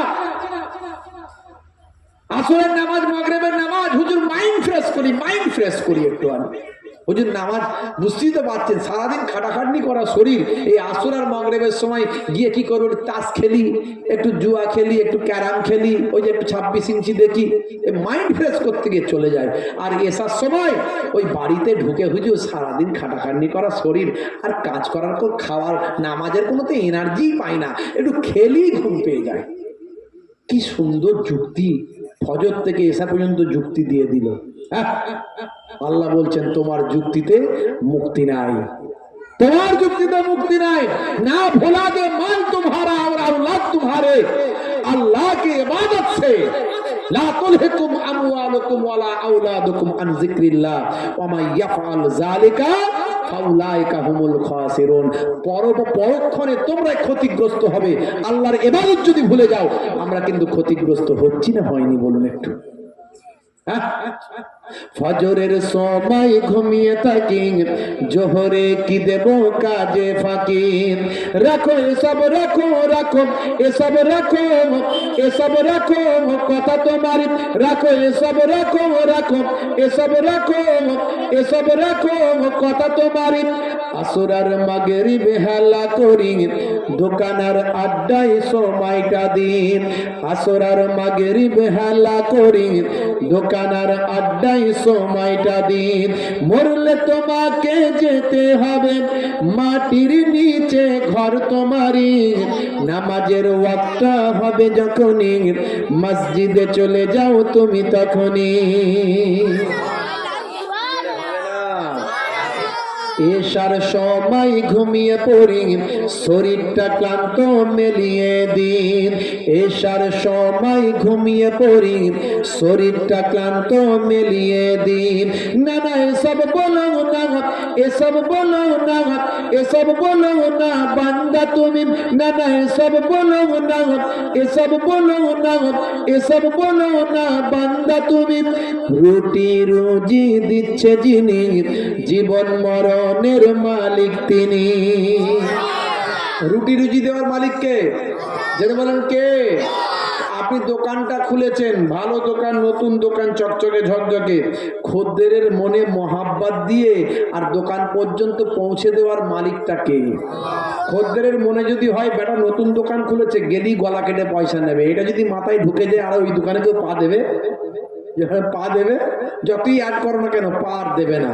তাহলে মনে যদি ঢোকে যে নতুন দোকান করেছে, দেখি একটু বেচারা নতুন দোকান করেছে, যাই কি রাম মাল কি পাচ্ছি, দেখি দাম টাম কিরাম নিচ্ছে, এইটা যদি মাথায় ঢুকে তবে যাবে। তাহলে দোকান করলেই খদ্দের যাবে না, এই খদ্দেরকে পাঠানোর মালিক আল্লাহ। আপনি চাষ করেছেন মানে ফসল ভালো হবে গ্যারান্টি নাই, ফসলটা ভালো দেওয়ার মালিক কে? আল্লাহ। আমার আল্লাহ চাইলে শিলাবৃষ্টি দিতে পারেন, অনাবৃষ্টি দিতে পারেন, অতিবৃষ্টি দিতে পারেন, ঝড় দিতে পারেন, বড় বড় হাইব্রিড পোকা দিতে পারেন, যেটা আপনার স্প্রেতেও কাজ হবে না। আমার আল্লাহ চাইলে ফসলটা বরবাদ করে দিতে পারেন। তাহলে সেই ফসলটা দেওয়ার মালিক কে? যেমন কে? রুটি রুজি দিচ্ছে যিনি, জীবন মরণের মালিক তিনি। জোরে হবে না? আর জোরে হবে না? তোমায় আমায় জীবন দিয়ে ভালো রেখেছেন প্রভু আমারই, নামাজের ওয়াক্ত হবে যখনই মসজিদে চলে যাও তুমি তখনই। জোরে হবে না? হে তরুণ যুবকেরা, বেশি লম্বা চওড়া নয়, আলোচনা ছোট্ট করে করব। তাহলে এই ফরজ ইবাদত গুলো আপনাকে করতে হবে। আমি বেশি ফরজ ইবাদত গুলোর কথা বলতে যাচ্ছি না, এবার চলে আসুন সুন্নত ইবাদত। সুন্নত গুলো কোনগুলো? আমার নবী যেগুলো নির্দেশ করেছেন সেগুলো সুন্নত। আমার নবী যা করেছেন সেটা আমরা করতে পারবো না, নবী যা করেছেন সেটা পারবো না, কিন্তু যেটা করতে বলেছেন সেটা পারবো, এটাই হলো সুন্নত। হে তরুণ যুবকেরা, দয়ার নবী বলেন, মান হাব্বা সুন্নতি ফাকাদ আহাব্বানি ওয়া মান আহাব্বানি কানা মাই ফিল জান্নাত। যে আমার সুন্নতকে ভালোবাসলো সে আমি নবীকে ভালোবাসলো, আর যে আমি নবীকে ভালোবাসলো সে আমার সঙ্গে জান্নাতি হয়ে গেল। বন্ধুরা আমার, তরুণ যুবকেরা আমার, হে আমার মুরব্বিয়ানিরা, শুনে রেখে দিন বাবা, জেনে রেখে দেন বাবা, দয়ার নবীর সুন্নত গুলো নিয়ে আমি অনেক আলোচনা করেছি। অনেক সুন্নতের কথা আছে, ইন্টারনেট সার্চ করবেন, আমি এক একটা বিষয় নিয়ে আলোচনা করেছি, এক একটা সাবজেক্টের উপর আলোচনা করেছি, এক একটা সুন্নতের উপর দীর্ঘ সময় ধরে আলোচনা করেছি। নবীর কোন সুন্নত নিয়ে আলোচনা করব? বন্ধুরা আমার, দয়ার নবী আমার অনেক সুন্নতের কথা বলেছেন। হে তরুণ যুবকেরা, হে আমার বন্ধুরা, হে আমার মুরব্বিয়ানিরা, শুনে রেখে দিন বাবা, আপনি মাঝে মাঝে ঘরটা ঝাড়ু দেবেন, ওটাও সুন্নাত। নবী ঘর ঝাড়ু দিতেন, এই নিয়ত করে যদি আপনি ঘরটা ঝাড়ু দেন, এটা হলো সুন্নত। মাঝে মাঝে যখন ছাগলের দুগ্ধ, গরুর দুগ্ধটা দহন করবেন, নবী মাঝে মাঝে ছাগলের দুগ্ধ দহন করেছেন। আপনি নবী দুগ্ধ, ছাগলের দুগ্ধ দহন করেছেন বলে আপনি দহন করছেন, নিয়তটা ঠিক করবেন। এই নিয়ত করে যদি আপনি ছাগলের দুগ্ধ দহন করেন, আপনার দুগ্ধ দহন করাও হলো, আপনার বা আমার কাজটা করাও হলো, আর সুন্নতের সওয়াবটা আমার আল্লাহ নামাজ আমলে দান করে দেন। মাঝে মাঝে স্ত্রীর সঙ্গে ছোট ছোট কাজগুলোতে সহযোগিতা করবেন। স্ত্রীর সঙ্গে একটু লাকড়িটা নেবেন, চামচটা নেবেন, একটু তরকারিটা নেড়ে দেবেন, একটুখানি প্রয়োজনে যদি আপনি পারেন স্ত্রীর সঙ্গে আলুটা ছিলে দেবেন। বলবেন, বাবাজি এসব কথা কেন বলছেন? এগুলো মেয়েদের কাজ, আমরা কেন করব? ভাইরা আমার, তরুণ যুবকেরা আমার, মায়েরা পর্দার ভিতরে আছেন, তারা বলছে বা দারুণ তজ হচ্ছে, কথা ঠিক না ভুল? আমাদের ঘরের স্বামীগুলোকে বলছে স্ত্রীর সঙ্গে কাজ করতে, এগারো জব্দ। এ তরুণ যুবকেরা, না না, ওই চিন্তা ভাবনা নেবেন না। মাঝে মাঝে সময় পেলে একটু স্ত্রীর সঙ্গে রান্নায় সহযোগিতা করবেন, ছোট ছোট কাজগুলো করবেন, আমাদের নবী করেছেন বলে করবেন। এই চিন্তা ভাবনা নিয়ে যদি করেন, স্ত্রীর সঙ্গে প্রেমালাপ, আপনার প্রেম প্রীতি বাড়বে না কমে যাবে। আপনি যদি স্ত্রীর হাতের কাজ একটুখানি করেন, তাহলে আপনার সঙ্গে স্ত্রীর মহাব্বত বাড়বে না একটু কমে যাবে? বলুন, বাড়বে। স্ত্রী আপনার প্রেমে ফিদা হয়ে যাবে। আর এই হলো আমার স্বামী, দেখছো আমার সঙ্গে কাজ করছে, কত আমার মায়া ভাবে। হ্যাঁ, এই আজকে বাবা ভ্যালেন্টাইন্স ডে গেল তো নাকি? কি গেল আজকে? 14 তারিখ, 14ই ফেব্রুয়ারি। উনি বাপরে বাপ, রাস্তায় কি ভিড়, কি ভিড়! সারাক্ষণ মালদা থেকে এসছি, সারা রাস্তায় দেখতে পাচ্ছি কপট আর কপতি, কপট আর কপতি, বুঝতে পারছেন? যা মজা এদের নেওয়ার পাওয়ার সব বিয়ের আগে ফিনিশ। বিয়ে হয়ে গেলে দেখবেন তারপরে বউকে আর ভালো লাগবে না। 1 বছর ঘর সংসার করতে না করতে রাত দিন 224/40 চলবে শুধু। কারণ এরা শাহরুখ খানের ভক্ত। এরা কার ভক্ত? তো শাহরুখ খানের ভক্ত। এদের বউকে আর ভালো লাগবে না। এই যে দেখলেন না কিছুদিন আগে, হ্যাঁ, এই 2 দেশের মধ্যে একটা মৈত্রী হয়েছিল, বিবাহ মৈত্রী। এর নাম হচ্ছে বিবাহ মৈত্রী। এদেশের সানিয়া মির্জা আর ওই দেশের হচ্ছে কি নাম বলেন, শোয়েব মালিক।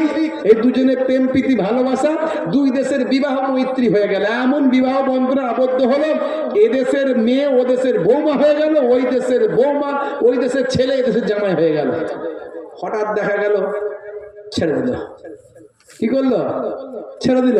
দিয়ে বললেন না এই আর হবে না, হয়ে গেছে, সব শেষ, আর ভালো লাগে না, হয়ে গেছে, শেষ। হ্যাঁ, কি হলো না, শেষ পর্যন্ত দেখা গেল এখানে সানিয়া মির্জা বলছে নাকি জাহির খানকে বিয়ে করবে, আর ওখানে নাকি বলছে কি বলো ওই শোয়েব মালিক নাকি একটা কি নায়িকাকে বিয়ে করেই ফেলেছে বলছে। এই তো দুনিয়ার অবস্থা। এরা করে ভ্যালেন্টাইন ডে। ভ্যালেন্টাইন ডে মুসলমানের ছেলেদের জন্য হারাম। এটা হলো অবৈধ সম্পর্ক বা অবৈধ সম্পর্কতে লিপ্ত করার একটা সুযোগ দেওয়া, একটা ছাড়পত্র।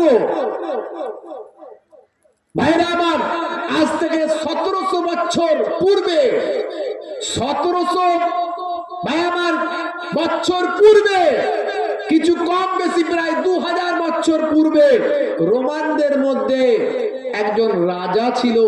সেই রাজা যাতে সবাই যুদ্ধের জন্য তৈরি হয় তার জন্য ঘোষণা করলো যে যারা প্রত্যেককে সৈন্য হতে হবে, আর বিবাহ করা কারো চলবে না। কারণ বিবাহ করলেই সৈন্য হতে চায় না, সেনাতে থাকতে চায় না। জন ভ্যালেন্টাইন বলে একটা লোক ছিল, সে বললাম এসব মানবো না, এসব রাজার নির্দেশ মানবো না। রাজা জোর করে সবাইকে সৈন্য বানাচ্ছে আর বিবাহ করতে দিচ্ছে না, তা আমি বিবাহ করব বলে বিবাহ করে নিয়েছিল। রাজা ধরে নিয়ে এসে ফাঁসি দিয়ে দিয়েছিল 14 তারিখে, 14ই ফেব্রুয়ারি। তার কি করেছিল? ফাঁসি দিয়ে দিয়েছিল। তারপর থেকে তাকে মনে রাখার জন্য ওই রোমানরা প্রথম 2000 বছর আগে, 1700 বছর আগে ওরা শুরু করলো ভ্যালেন্টাইন ডে। আর সেই ভ্যালেন্টাইন ডেটা এমন আজকে বাজার হয়েছে, সারা পৃথিবীতে আজকে সেই প্রেমের দিবস হয়ে গেছে। আর মুসলমানের ছেলেরা ওই দিনটাতে তারাও নড়ে চড়ে বসেছে, বলে আজকে যা কিছু ঘটাতে হবে একটা, বুঝতে পারছেন, আজকে ঘটাতে হবে ছাড়পত্র বিরাট, সর্বনাশ। হাই রে হাই, তুমি হারাম কাজে বলতে হচ্ছে। হে তরুণ যুবকেরা, বিশ্বনবী প্রেম শিখিয়েছেন, মাঝে মাঝে স্ত্রীর সঙ্গে ছোট ছোট কাজগুলো করো, রান্নায় সহযোগিতা করো। ইয়াকুনু ফি মাহানাতি আহলিহি ওয়া ইয়াকুমুল বাইতা ওয়া ইয়াহলিমুনা সাতা ওয়া ইয়াকিতা সাওবাহু ওয়া ইয়াকসিফানা লাহু ওয়া ইয়াহমিলু বিজাতিন মিনাস সুক। আল্লাহর নবী, আল্লাহর রাসূল বাড়িতে ছোট ছোট স্ত্রীর সঙ্গে ছোট ছোট কাজগুলো, তিনি রান্নায় সহযোগিতা করতেন, কাজগুলো করতেন। ওয়া ইয়াকুমুল বাইতা, দয়ার নবী আমার মাঝে মাঝে ঘরটা নিজে হাতে ঝাড়ু দিতেন। হে তরুণ যুবকেরা, হে আমার মুরব্বিয়ানেরা, শুনে রেখে দিন বাবা, জেনে রেখে দিন বাবা, দয়ার নবী আমার মাঝে মাঝে বাজারটা নিজে হাতে করে নিয়ে আসতেন, ছাগলের দুগ্ধটা নিজে হাতেই মাঝে মাঝে দহন করতেন। আল্লাহর নবী, আল্লাহ রাসূল ছেঁড়া জামাগুলো মাঝে মাঝে নিজে হাতে সেলাই করে নবী আমার পরতেন। আপনি এই কাজগুলো যখন করবেন তখন মনে মনে করবেন দয়ার নবী করতেন, তাই আপনার কাজগুলো করা হবে, আর সুন্নতের সওয়াবটা নামাজ আমলে লিখে দেওয়া হবে। যাদের ভিতরে সুন্নত পাওয়া যায় তারা কেউ পথহারা হয় না। রাসূলের পথে যারা চলে দুনিয়ায়, বাতিলের বাধা তারা মানে না। নিশীথ রজনীতে সেজদাতে যায়, হুসাইন তাদের নিয়ে ভাবনাতে রায়। নিশীথ রজনীতে সেজদাতে যায়, হুসাইন তাদের নিয়ে ভাবনাতে রায়। বিপদের মাঝে তারা যতই পড়ুক, বিপদের মাঝে তারা যতই পড়ুক, রাসূলের তরিকা ছাড়ে না। যাদের ভিতরে সুন্নত পাওয়া যায় তারা কেউ পথহারা হয় না।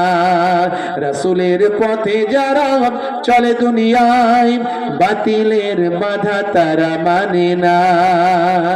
জোরে হবে না? জোরে হবে না? তাহলে রাসূলের সুন্নত গুলোকে আপনাকে মানতে হবে, আপনাকে রাসূলের সুন্নত গুলোকে মানতে হবে। সেই সুন্নত গুলোর মধ্যে আমি বলি সবচেয়ে বড় সুন্নত কি? মুখের দাড়ি। বড় সুন্নত কি? যারা বলে মুখের দাড়ি। আল্লাহর হুকুমগুলো, ফরজ ইবাদতের মধ্যে বড় ইবাদত বলেছি নামাজ। বড় ইবাদত কি? নামাজ। আফজালুল ইবাদাতে ইবাদাতুস সালাত, সবচেয়ে বড় ইবাদত হলো নামাজ। আর সুন্নত গুলোর মধ্যে সবচেয়ে বড় সুন্নত হলো মুখের দাড়ি। মুখের দাড়ি। এই দাড়িটা রাখার বিষয়ে অনেকে লজ্জা করে, হুজুর দাড়ি রাখতে বলছেন, বয়সটা হোক না, বুড়ো হই তারপর। কথা ঠিক না ভুল? আমাদের দেশের লোক দেখবেন বেশিরভাগই বুড়ো না হলে হজ করতে যায় না। দেখবেন বুড়ো হলে হজ করতে যায়। হুজুর হজ তো করে নেব, কিন্তু হজটাকে তো রাখতে হবে না, রাখতে পারবো কিনা এই চিন্তায় হজ করতে যায়নি হুজুর। হজ করে এলে মিথ্যা কথা বলা যাবে না, চিটিংবাজি করা যাবে না, ধাপ্পাবাজি করা যাবে না, বেনামাজি হওয়া যাবে না, দাড়ি কাটলে হবে না। তো এখন হজ করতে গেলে এগুলো তো পারবো না, তার মানে মনে মনে ঠিক করে নিয়েছে এখন চিটিংবাজি করব, এখন ধাপ্পাবাজি করব, এখন নামাজ পড়বো না, সব ঠিক করে নিয়েছে। আপনি হজে গিয়ে দেখবেন অন্যান্য দেশের যত মানুষ হাজিরা আছেন সব বেশিরভাগই। আর ভারত, পাকিস্তান আর বাংলাদেশ, এই তিনটে জায়গা থেকে বুড়ো না হলে এরা হজ করতে যায়। ওখানে গিয়ে লাঠি খুঁজবে আর গাড়ি খুঁজবে, গিয়ে বলে ভাই কত রিয়াল নেবে আমাকে তোয়াফটা করিয়ে দেবে, কত রিয়াল নেবে আমাকে সাইটা করাবে, সাফা মারওয়া সাইটা করিয়ে দেবে, খালি এই করবে ওখানে গিয়ে। আচ্ছা এই লোকগুলো বুড়ো বয়সে গিয়ে আর গাড়ি হেরায় উঠতে পারবে? গাড়ে সুরে উঠতে পারবে? যে সুর গুহায় আল্লাহর নবী 3 দিন 3 রাত অবস্থান করেছিলেন, হ্যাঁ, কত মুতাবাররাক জায়গা, পবিত্র জায়গা, আমার নবী সেখানে চরণ ধুলি লেগে আছে। সিদ্দিক আকবর সেখানে ছিলেন, সাপে কামড়েছিল সিদ্দিক আকবরকে, আমার নবী লাভ মোবারক লাগিয়ে দিয়ে সাপের পানি বিষ হয়ে গিয়েছিল, সাপের বিষ পানি হয়ে গিয়েছিল। কত মুতাবাররাক জায়গা, সেই জায়গাটা দেখতে পাবে যদি ওই রকম ভাই আমার 70 বছর 80 বছর বয়স, আপনার যখনই আপনি সাহেবে নেশাব, আপনার জন্য আপনার আওকাত আছে, হজ করার মতো অর্থ আছে, আপনি তাড়াতাড়ি হজে যান, ফরজ ইবাদতটা করুন ভাইরা আমার, তরুণ যুবকেরা আমার। আর আমি আপনাকে যেটা বললাম, নবীর সুন্নত গুলোর মধ্যে বড় সুন্নত হলো মুখের দাড়ি। মুখের দাড়ি। আজকে বিরাট কোহলি দাড়ি রেখেছে, হরভজন সিং দাড়ি রেখেছে, লিওনেল মেসি দাড়ি রেখেছে, তবে এদের দাড়িগুলো সুন্নতি দাড়ি নয়, এদের দাড়িগুলো হলো ফ্যাশন দাড়ি। এদের দাড়িগুলো কি? ফ্যাশন দাড়ি। যদি বলেন হুজুর আর অন্যরা কে রেখেছে? নায়ক গায়ক খেলোয়াড় প্লেয়ারদের মধ্যে, হ্যাঁ অনেক খেলোয়াড় প্লেয়ার নায়ক গায়করা তারা দাড়ি রেখেছে। জুনায়েদ জামশেদ পাকিস্তানের বিখ্যাত সিঙ্গার, সে দাড়ি রেখে আজকে নবীর ভক্ত। আর সে ভাই আমার পপ গান বা ওইসব অশ্লীল গানের মধ্যে নাই, এখন নাতে রাসূল, গজল এইসবের মধ্যে এবং নবীর সুন্নত মেনে চলে। এত বড় গাল ভর্তি দাঁড়িয়ে এটা সুন্নত দাঁড়িয়ে রেখেছে। ভাইরা আমার, আসিফ খান মিস্টার রকি ফুলাওয়ার কাটে সিনেমায় অ্যাক্টিং করে বিখ্যাত হয়েছিলেন, তাকে আপনারা হয়তো রকি বলেছেন, ইন্টারনেট সার্চ করবেন তার আসল নাম হলো আসিফ খান। সে আসিফ খান কিন্তু এখন সুন্নতি দাঁড়িয়ে এত বড় দাঁড়িয়ে রেখেছে। বন্ধুরা আমার, মঈন আলী খান থেকে শুরু করে, হাসি মামলা থেকে শুরু করে পৃথিবী বিখ্যাত বড় বড় অ্যাক্টর, অভিনেতা, ভাই আমার খেলোয়াড় প্লেয়াররা আজকে নবীর সুন্নত মেনে নিয়েছে, তারা আজকে দ্বীনকে কবুল করেছে, তারা আজকে ইসলামের মধ্যে এসেছে, তারা আজকে অন্যায় অপরাধ পথ ছেড়ে দিয়ে রাসূলের সুন্নতের তালিকায় এসেছে। আমি আপনি যদি লজ্জা লাগে বড় দাড়ি রাখতে, আমি আপনাকে বলে যাই, আপনাদের ভাই, আপনাদের ঘরের ছেলে, আপনাদের পীরের ঘরের আওলাদ, আমি মুসাফির হালাতে এসে আপনাদের বলে দিয়ে যাই, আপনি বড় দাড়ি রাখতে যদি মনে হয় লজ্জা লাগছে, ছোট দাড়ি রাখুন। দাড়িটা ছোট হোক, কিন্তু ফ্যাশন মনে করে রাখবেন না। রাখবেন নবীর সুন্নত মনে করে। দাড়িটা ছোট হোক সুন্নত মনে করে রাখবেন। আজ ছোট আছে, কাল একদিন ইনশাআল্লাহ বড় হয়ে যাবে। কিন্তু এই অবস্থায় যদি আপনি কবরে চলে যান, মুনকার নাকির ফারিস্তা আপনাকে যখন কবরে প্রশ্ন করবে মান রব্বুকা, দেখতে পাবে মুখে দাড়ির দেখা, হতে পারে এই দাড়িটা হবে নাজাতের জারিয়া। জোরে হবে না? হে তরুণ যুবকেরা, হে আমার বন্ধুরা, শুনে রেখে দিন বাবা, জেনে রেখে দেন, হায়দ্রাবাদ এবং বোরার এই দুটো এলাকায় তিনি আমার দোস্ত আমার নিজামের দায়িত্ব পালন করেছেন। অর্থাৎ হায়দ্রাবাদ এবং বোরার এই দুটো এলাকা তিনি শাসন করেছেন। সালটা হলো 1911 থেকে 1948 পর্যন্ত। এই টানা দীর্ঘ সময় তিনি রাজত্ব করেছেন। হায়দ্রাবাদ এবং বোরার দুটো রাজ্য তিনি শাসন করেছেন। হে তরুণ যুবকেরা, হে আমার মুরব্বিয়ানেরা, শুনে রেখে দিন বাবা, জেনে রেখে দিন বাবা, ভাই আমার দোস্ত আমার, পৃথিবী বিখ্যাত একটা ম্যাগাজিন বের হয়। এই ম্যাগাজিনটার নাম হলো দ্য টাইমস ম্যাগাজিন। এই টাইমস ম্যাগাজিনের কভার পেজে সেই সম্রাটের, সেই বাদশার, সেই বাবা সুলতানের, সেই নিজামের ছবিটা ছাপা হয়েছিল। এই নিজামটার নাম আর অন্য কিছু নয়, এই নিজামের নামটা একটু আপনারা মনে রাখবেন বাবা। এই হায়দ্রাবাদের শেষ নিজামের নাম হলো মীর ওসমান আলী খান সিদ্দিকী। মীর ওসমান আলী সিদ্দিকী। হে তরুণ যুবকেরা, হে আমার মুরব্বিয়ানেরা, তিনি হলেন হায়দ্রাবাদের শেষ নিজাম। হায়দ্রাবাদ এবং বোরার দুটো এলাকার, দুটো রাজ্যের তিনি শেষ নিজাম। হে তরুণ যুবকেরা, দ্য টাইমস ম্যাগাজিনের কভার পেজে ছাপা হয়েছিল এই হায়দ্রাবাদের নিজামের ছবিটা ছাপা হয়েছিল। সেখানে লেখা হয়েছিল, ছবিটা ছেপে, ভাই আমার দোস্ত আমার, কভার পেজে ছবিটা ছেপে তার তলায় লেখা হয়েছিল the richest man in the world, the richest man in the world. ভাই আমার পৃথিবী বিখ্যাত একটা ম্যাগাজিন, পৃথিবী বিখ্যাত একটা ম্যাগাজিন দ্য টাইমস ম্যাগাজিনের নাম সারা পৃথিবীর মানুষ জানেন। সেই ম্যাগাজিনের কভার পেজে ছবিটা ছেপে তলায় লেখা হয়েছিল the richest man in the world. অর্থাৎ এই মানুষটা হলেন পৃথিবীর সর্বশ্রেষ্ঠ 1 নাম্বার ধনী বান্দা। হে তরুণ যুবকেরা, হে আমার বন্ধুরা, শুনে রেখে দিন বাবা, জেনে রেখে দেন, হে মুসলমান ভাইরা আমার, তরুণ যুবকেরা, 19 শতকে যখন ভারত পাকিস্তান এবং চায়না যুদ্ধ হয়েছিল, সেই সময় ভারতবর্ষের যিনি প্রধানমন্ত্রী ছিলেন, তিনি হায়দ্রাবাদের নিজামকে চিঠি লিখলেন, হে হায়দ্রাবাদের নিজাম, ভাই আমার দোস্ত আমার, শুনে রেখে দেন, জেনে রেখে দেন, আর দেশের অবস্থা বড় খারাপ, অর্থনৈতিক পরিকাঠামো খারাপ, আপনি একটু দেশের অর্থনীতিকে চাঙ্গা করার জন্য কিছু ডোনেট করেন। সেই সময় হায়দ্রাবাদের নিজাম কেমন নবীর তাবেদারি করেন, কেমন নবীর সুন্নত মেনে চলেন। আল্লাহর নবী বলেছেন, হুব্বুল ওয়াতান মিনাল ঈমান, দেশ প্রেম হচ্ছে ঈমানের অঙ্গ। সেই সময় হায়দ্রাবাদের নিজাম তার পার্সোনাল সেক্রেটারিকে লিখে দিলেন, দাও আমার দেশের প্রশ্ন, দেশের মহাব্বতের প্রশ্ন, এখানে আমার ঈমানের প্রশ্ন, 5 টন সোনা দাও। আর ভাই আমার 5 টন সোনা ট্রাকে করে দেশের সম্পদ হিসাবে দেশের কোষাগারে পাঠিয়ে দাও।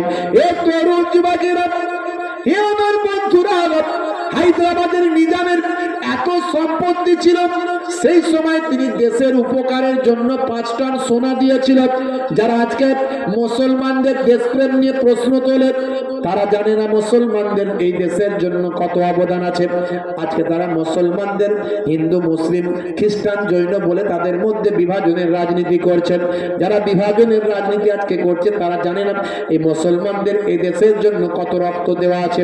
5 ওয়াক্ত নামাজে মুসলমানরা সিজদা করেন, ভারতের মাটিকে চুম্বন করেন। এই ভারতের প্রত্যেকটা ভাই আমার, দিল্লি থেকে শুরু করে প্রত্যেকটা গাছের ডালেতে মুসলমানের রক্ত লেগে আছে। এই তরুণ যুবকেরা, হে আমার বন্ধুরা, আশফাকুল্লাহর নাম ইতিহাসে অস্বীকার করা যাবে না, শের আলীর নাম ইতিহাসে অস্বীকার করা যাবে না, মাওলানা আবুল কালাম আজাদের নাম অস্বীকার করা যাবে না, ভাই আমার খান আব্দুল গাফফার খানের নাম ইতিহাসে অস্বীকার করা যাবে না।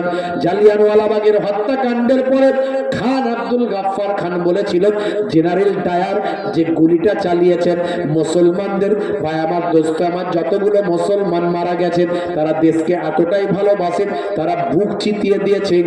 আপনি প্রত্যেকের পরীক্ষা করে দেখে নিন, যত মুসলমান শহীদ হয়েছে কারো পিঠে কারো গুলি লাগেনি, সকলের বুকেতে গুলি লেগেছে। অর্থাৎ কেউ পালাতে গিয়ে মারা যায়নি, বরং জেনারেল ডায়ারের সঙ্গে যুদ্ধ করতে গিয়ে তারা মারা গেছে। হে তরুণ যুবকেরা, হে আমার বন্ধুরা, হায়দ্রাবাদের নিজামের এত সম্পদ ছিল, দ্য টাইমস অফ ম্যাগাজিনে, টাইমস অফ ইন্ডিয়া, ভাই আমার দ্য টাইমস ম্যাগাজিন পৃথিবী বিখ্যাত একটা ম্যাগাজিন। সেই ম্যাগাজিনের কভার পেজে লেখা হয়েছিল the richest man in the world. ভাই আমার দোস্ত আমার, সেই সময় সমীক্ষায় দেখা গেছে, ওই পত্রিকাতেও লেখা হয়েছে, ভাই আমার সুইমিং পুল, অলিম্পিকের যে সুইমিং পুল হয়, এই সুইমিং পুল ভর্তি ভাই আমার হায়দ্রাবাদের নিজামের সম্পদে পরিপূর্ণ ছিল। ভাই আমার যত রকমের ডায়মন্ড হয়, যত রকমের হিরে পাথর হয়, যত রকমের মণিমুক্ত হয়, এই রকম স্টোন থেকে শুরু করে সোনা দানা থেকে শুরু করে এই রকম অলিম্পিকের একটা সুইমিং পুল ভর্তি তার সম্পদ ছিল। তাই তিনি পৃথিবীর 1 নাম্বার রিচেস্ট ম্যান হয়েছিলেন, পৃথিবীর 1 নাম্বার ধনী মানুষ হয়েছিলেন। এই তরুণ যুবকেরা, হে আমার বন্ধুরা, তিনি দেশের জন্য অনেক উপকার করেছেন। আজও ভাই আমার ওসমানিয়া ইউনিভার্সিটি আছে, ওসমানিয়া হসপিটাল আছে, মীর ওসমান আলী খান সিদ্দিকীর নামে অনেক কিছু বাবা দিল্লিতে আছে, হায়দ্রাবাদে আছে। এই তরুণ যুবকেরা, সে মীর ওসমান আলী খান সিদ্দিকী কেমন দেশকে ভালোবেসেছেন, দেশের প্রেম করেছেন, দেশকে ভালোবাসা নবীর ইমানের, নবী বলেছেন ইমানের অঙ্গ, দেশকে ভালোবাসার পরিচয় তিনি দিয়েছেন। শুধু তাই নয়, হায়দ্রাবাদের নিজামের জীবন জিন্দেগি যদি গবেষণা করেন আপনি অবাক হয়ে যাবেন। ইতিহাস থেকে আপনাদের মাঝখানে ছোট্ট কথাটা বলি, হায়দ্রাবাদের নিজাম, হে তরুণ যুবকেরা, তিনি এক রকমের খাবার খেতেন, সারাদিনে মাত্র অল্প সম্পদ, অল্প পয়সা তিনি খাবার ভক্ষণ করতেন। তাকে জিজ্ঞাসা করা হতো, আপনি 2 রকম 3 রকম 4 রকম কেন খাবার খান না?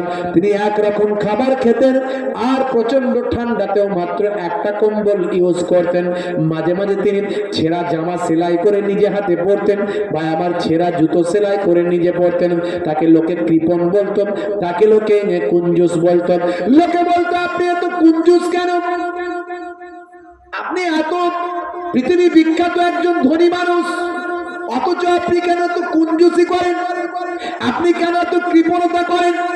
সেই সময় হায়দ্রাবাদের নিজাম বলেছিলেন, হে দুনিয়ার মানুষ শুনে রেখে দাও, লোকে আমাকে কৃপণ বলতে পারে, লোকে আমাকে কুঞ্জুস বলতে পারে, কিন্তু আমার চিন্তা ভাবনা হলো অন্য। সেটা হলো আমার নবীর আখলাক, নবীর চরিত্রটা অনুসরণ করাই, এটাই হলো আমার প্রধান লক্ষ্য। আমি যা করি নবীর সুন্নত মেনে চলার চেষ্টা করি। দয়ার নবী গো আমার, ময়ার নবী গো, সব ছাড়িব কিন্তু তোমায় ছাড়তে পারি না। জোরে হবে না? জোরে হবে না? বন্ধুরা আমার, তাই নবীর সুন্নত গুলোকে মেনে চলবেন, ফরজ ইবাদত গুলো করবেন, নবীর সুন্নত গুলো মেনে চলবেন। হে জওয়ান যুবকেরা, এই মাদ্রাসার দিকে লক্ষ্য রাখবেন। মাদ্রাসা তৈরি হচ্ছে, বিল্ডিং ছাদ হবে, আপনি যদি বিল্ডিং এর সাহায্য করেন, হে জওয়ান যুবকেরা, একটুখানি বলে দিই, লম্বা চওড়া নয়, এই মাদ্রাসার বিল্ডিং এ আপনি যদি সাহায্য করেন, পরবর্তী যিনি আপনাদের কাছে চাইবেন, তিনি যা চাইবেন আপনি সাহায্য করবেন। বন্ধুরা আমার, তরুণ যুবকেরা, আল্লাহর কোরআন বলছেন, কোরআন মাজিদের মধ্যে দেখতে পাওয়া যায়, আমার আল্লাহ জানিয়ে দিয়েছেন, মান জাআ বিল হাসানাতি ফালাহু আসরু আমসালিহা। বান্দা তুমি একটা হাসানা করো, আমি আল্লাহ তার বিনিময়ে 10টা জাযা, বদলা দান করে দেব। 1 দিলে 10 পাবেন, এটা আল্লাহর কোরআনে লেখা। হে তরুণ যুবকেরা, হে আমার মুরব্বিয়ানেরা, একটা ছোট্ট ঘটনায় পরিপ্রেক্ষিতে আপনাদের বলে দিই, মনে পড়ে গেল। ভাইরা আমার, অনেক বড় লম্বা চওড়া, বেশি কথা বলবো না। তখন ছোট বয়স হলো নবী সুলাইমান আলাইহিস সালামের, বয়সটা তখন ছোট, অল্প বয়স। পিতা হলেন হযরতে দাউদ আলাইহিস সালাম। ভাই আমার, দোস্ত আমার, তিনি তখন বাদশা হলেন আব্বা, এবং পয়গম্বর সন্তান হলেন, কনিষ্ঠ সন্তান হলেন হযরতে সুলাইমান, ছোট বাচ্চা। ভাইরা আমার, একদিন এক বুড়িমা রাস্তা দিয়ে যাচ্ছে। বুড়িমার মাথায় ছিল আটা, সেই আটার ঝুড়ি থেকে, আটার ওই প্লেট থেকে আটাটা উড়ে চলে গেল। ছোট্ট একটা ঝড় এলো, আটাটা উড়ে চলে গেল। বুড়িমার মনটা বড় খারাপ, গরিব মানুষ। ভাইরা আমার, তরুণ যুবকেরা, বাড়িতে একটা মেহমান আছে, মেহমানকে নিজের খাবার রুটিটা দিয়েছেন, মেহমানের পেটটা ভরেনি। মেহমানের পেটটা না ভরার কারণে বুড়িমা আটাটাকে আবার গিয়ে, ভাই আমার, ওই আপনার ভাই আমার জবটাকে গিয়ে আবার সেটাকে গুড়িয়ে আটা করে নিয়ে আসছিলেন। এমন সময় মাথা থেকে আটাটা উড়ে চলে গেল। বাবা, এ তরুণ যুবকেরা, কেতাবের মধ্যে দেখতে পাওয়া যায় হযরতে বুড়িমার মনটা বড় খারাপ। আহারে, আমার আটাটা উড়ে গেল, বাড়িতে মেহমান, আমি কেমন করে তাকে গিয়ে খাওয়াবো? যেতে যেতে রাস্তার ধারে নবী সুলাইমান আলাইহিস সালামের সঙ্গে দেখা। ছোট বাচ্চা বয়স। সুলাইমান নবী জিজ্ঞাসা করছেন, বুড়িমা মন খারাপ কেন? চোখ ছলছল কেন? কাঁদছো কেন? বলে, আর বলো না বাবা। কি বলবো তোমাকে? আমার প্লেট রয়ে গেছে, আটা উড়ে গেছে, এই জন্য আমি কাঁদছি। কেন মা, কি হয়েছে? বলে, বাড়িতে মেহমান আছে, আমি একটু তাকে খাবার দাবার খাওয়ানোর জন্য আমার বাড়ির ওই জবটাকে, গমটাকে আমি ভাঙাতে এসেছিলাম, আটা বানাতে এসেছিলাম। এ তরুণ যুবকেরা, ছোট্ট বাচ্চা সুলাইমান বুড়িমাকে বলল, বুড়িমা, আমার আব্বা হলেন বাদশা, বাদশার কাছে যাও, এবং আমার আব্বা হলো নবী পয়গম্বর, তার কাছে ফাইসালাটা চাও। যে আব্বা, আপনি গিয়ে বলো যে, হে নবী পয়গম্বর, আপনি এখন হাওয়া বাতাসের ফাইসালা করুন। বাতাস কেন আমার আটা উড়িয়ে নিয়ে গেল? এই ফাইসালাটা আমি পেতে চাই। আমার আব্বা পয়গম্বর, আমার বাদশাহ, তো তার কাছে গেলে তুমি ওই বাতাসের বিচারটা চাও, কারণ তুই পয়গম্বর, তিনি পয়গম্বর বিচার করে দেবেন নিশ্চয়। তা এমন সময় বুড়িমা গিয়ে রাজ দরবারে গিয়ে হাজির। হযরত নবী দাউদ আলাইহিস সালামের কাছে সালাম দিয়ে বলে, হুজুর, আপনি একটু বাতাসের বিচার করে দেন। বাতাস আমার আটাটা উড়িয়ে নিয়ে চলে গেছে, বাতাস আমার আটাটা উড়িয়ে নিয়ে চলে গেছে। এমন সময় হযরতে নবী দাউদ আলাইহিস সালাম বললেন, মা বুড়িমা, বাতাসের আর কি বিচার করা যায়? হ্যাঁ, কি সব কথা বলো? মা বুড়িমা, এক কাজ করো, তোমার আটা যখন উড়ে গেছে, আমি আমার এই বাইতুল মালের যে দায়িত্ব আছে তাকে বলে দিচ্ছি, এক বস্তা আটা তোমার বাড়িতে পৌঁছে দেবে। বুড়িমা খুব খুশি, এক গামলা আটা উড়ে গেছে, পেয়েছে এক বস্তা। খুশি হবে না? হবে না? বিরাট খুশি। এক বস্তা আটা নিয়ে চলে যাচ্ছে। একজন গোলাম বা একজন দায়িত্বে যিনি আছেন বা পৌঁছে দেওয়ার, তিনি নিয়ে যাচ্ছেন মাথায় করে, বুড়িমা হেঁটে হেঁটে যাচ্ছে। আবার নবী সুলাইমান নবীর সঙ্গে দেখা, ছোট বাচ্চা বয়স তো সুলাইমান নবী। এই বুড়িমা, কি হলো, চলে যাচ্ছ? বিচার হয়েছে? বাতাসের বিচার করেছে আব্বা? বলে, বাতাসের বিচার তো করতে বললাম বাবু, কিন্তু বাতাসের বিচার তোমার আব্বা করলো না। বললো, এক কাজ করো, বাতাসের কি আর বিচার করা যায়? এই এক বস্তা আটা দিচ্ছি, নিয়ে চলে যাও। তা আমার এখন এক বস্তা আটা বিরাট লাভ, আমার এক গামলা উড়েছে, পেয়েছি এক বস্তা। সুলাইমান নাই বলছেন, মা বুড়িমা, দাঁড়াও দাঁড়াও দাঁড়াও, আচ্ছা তুমি এক বস্তা দিয়ে খুশি হয়ে গেলে, যদি এর থেকে আরো অনেক বেশি পাও, খুশি হবে না? তোমার ওই এক গামলা আটাতে হয়তো দেখা গেল এমন বিরাট কাজ হয়েছে যে তুমি অনেক বেশি পাবে, তো তুমি নেবে না? বলে, হ্যাঁ নিশ্চয় নেবো। যাও, ফেরত দাও। ফেরত দিয়ে আব্বাকে বলো, বাতাসের বিচার করতে হবে। ছাড়বে না। বলো, বাতাসের বিচার করতে হবে। পয়গম্বর, আপনি বিচার কেন করতে পারবেন না? বাতাসকে ডাকুন, না হলে বাতাসকে ডাকুন। হে তরুণ যুবকেরা, হে আমার বন্ধুরা, শুনে রেখে দিন বাবা, জেনে রেখে দেন। এমন সময় বুড়িমা আবার এক বস্তা আটা নিয়ে আবার রাজ দরবারে গেছে, গিয়ে সালাম দিয়ে বলে, হুজুর, বেয়াদবি নেবেন না, আমি এক বস্তা আটাই সন্তুষ্ট হতে পারলাম না, কারণ আমার আটাটা যেটা উড়ে গেছে তার ফাইসালা তো আমি পেলাম না। আপনি এখন ফাইসালা করুন, আপনি এখন বাতাসকে ডাকুন, আর আমার আটাটা কোথায় উড়ে গেল এটা আপনি জানার চেষ্টা করুন, আপনি ফাইসালা করুন। হযরতে দাউদ আলাইহিস সালাম বললেন, মা বুড়িমা, এ কথা তোমাকে কে শিখিয়েছে ভালো করে বলো। বলে বলবো হুজুর। বলে বলো। বলে একটা ছোট বাচ্চা বাইরে ছিল, তিনি আপনার কাছে বারবার পাঠাচ্ছেন, তিনিই প্রথম আমাকে পাঠিয়েছেন। বলে ও বুঝতে পেরেছি, সে আর অন্য কেউ নয়, সে আমার সন্তান, তার নাম হলো সুলাইমান। যাও যাও, এই ছেলেরা কে আছো, সুলাইমানকে আমার কাছে ডাকো। সুলাইমান নবীকে ডাকা হলো। সুলাইমান নবী বললেন, সুলাইমান নবীকে পিতা দাউদ আলাইহিস সালাম বলছেন, হে বাবা সুলাইমান, তুমি কেন এইসব বুদ্ধি দিচ্ছ, কেন বুড়িমাকে বারবার আমার কাছে পাঠাচ্ছ? বুড়িমাকে এক বস্তা আমি আটা দিয়েছিলাম, বুড়িমা সন্তুষ্ট হয়ে চলে গিয়েছিল। হে তরুণ যুবকেরা, হে আমার বন্ধুরা, শুনলে কি দিন বাবা, এমন সময় ছোট্ট বাচ্চা নবী সুলাইমান আলাইহিস সালাম বলেছিলেন, আব্বা, আপনি একদিকে যেমন বাদশা আর একদিকে হলেন পয়গম্বর, আপনি ভালো করে আল্লাহর কাছে জানার চেষ্টা করুন বুড়িমার আটাটা কোথায় উড়ে গেল। হযরতে নবী দাউদ আলাইহিস সালাম আল্লাহর দরবারে দোয়া চাইলেন, আল্লাহর পক্ষ থেকে তিনি জানতে পারলেন বুড়িমার আটাটা কোথায় উড়ে গেছে। এমন সময় তিনি রাজ দরবারে বললেন, মা বুড়িমা, তুমি চিন্তা করো না, সমুদ্রের উপর দিয়ে একদল মানুষ জাহাজে করে যাচ্ছেন, জাহাজে করে আসছেন, এমন সময় তাদের জাহাজটা ছিদ্র হয়ে গেছে, পানি তাদের জাহাজে ঢুকতে শুরু করেছে। তারা আল্লাহর কাছে দোয়া চাইলো, আল্লাহ গো, যদি আজকের দিনে আমাদের বাঁচিয়ে দাও, সমুদ্রের মহাবিপদ থেকে বাঁচিয়ে দাও, যে সম্পদগুলো আমাদের আছে এই সম্পদগুলো নবী সুলাইমান, নবী দাউদ আলাইহিস সালামের দরবারে গিয়ে দান করে দেব। এ তরুণ যুবকেরা, হে আমার বন্ধুরা, শুনলে কি দিন বাবা, আমি আল্লাহ তাদের দোয়া কবুল করলাম। সঙ্গে সঙ্গে হাওয়াকে নির্দেশ দিলাম, যাও ওই বুড়িমার মাথার আটাটা তুলে নিয়ে ওই বাবা ওই যে নদীতে সমুদ্রে যে জাহাজ যাচ্ছে, জাহাজের পানির ফুটোটা বন্ধ করে দাও, যাতে করে আর পানি না ঢুকে জাহাজটা ডুবাতে পারে। এমন সময় আল্লাহর কুদরতি, আমার কুদরতি ক্ষমতা, আল্লাহর কুদরতি ক্ষমতা একটা হাওয়া এসে বুড়িমার আটাটাকে তুলে নিয়ে গিয়ে পানি দিয়ে মাখিয়ে ভাই আমার ওই ছিদ্রটা বন্ধ করে দিল। এ তরুণ যুবকেরা, বুড়িমাকে নবী দাউদ আলাইহিস সালাম বললেন, তাহলে দাঁড়াও মা বুড়িমা, এখনই নিশ্চয় কিছু সময়ের মধ্যে ওই কাফেলা আসবে, বণিকেরা আসবে, যারা এত সম্পদ নিয়ে আসছে।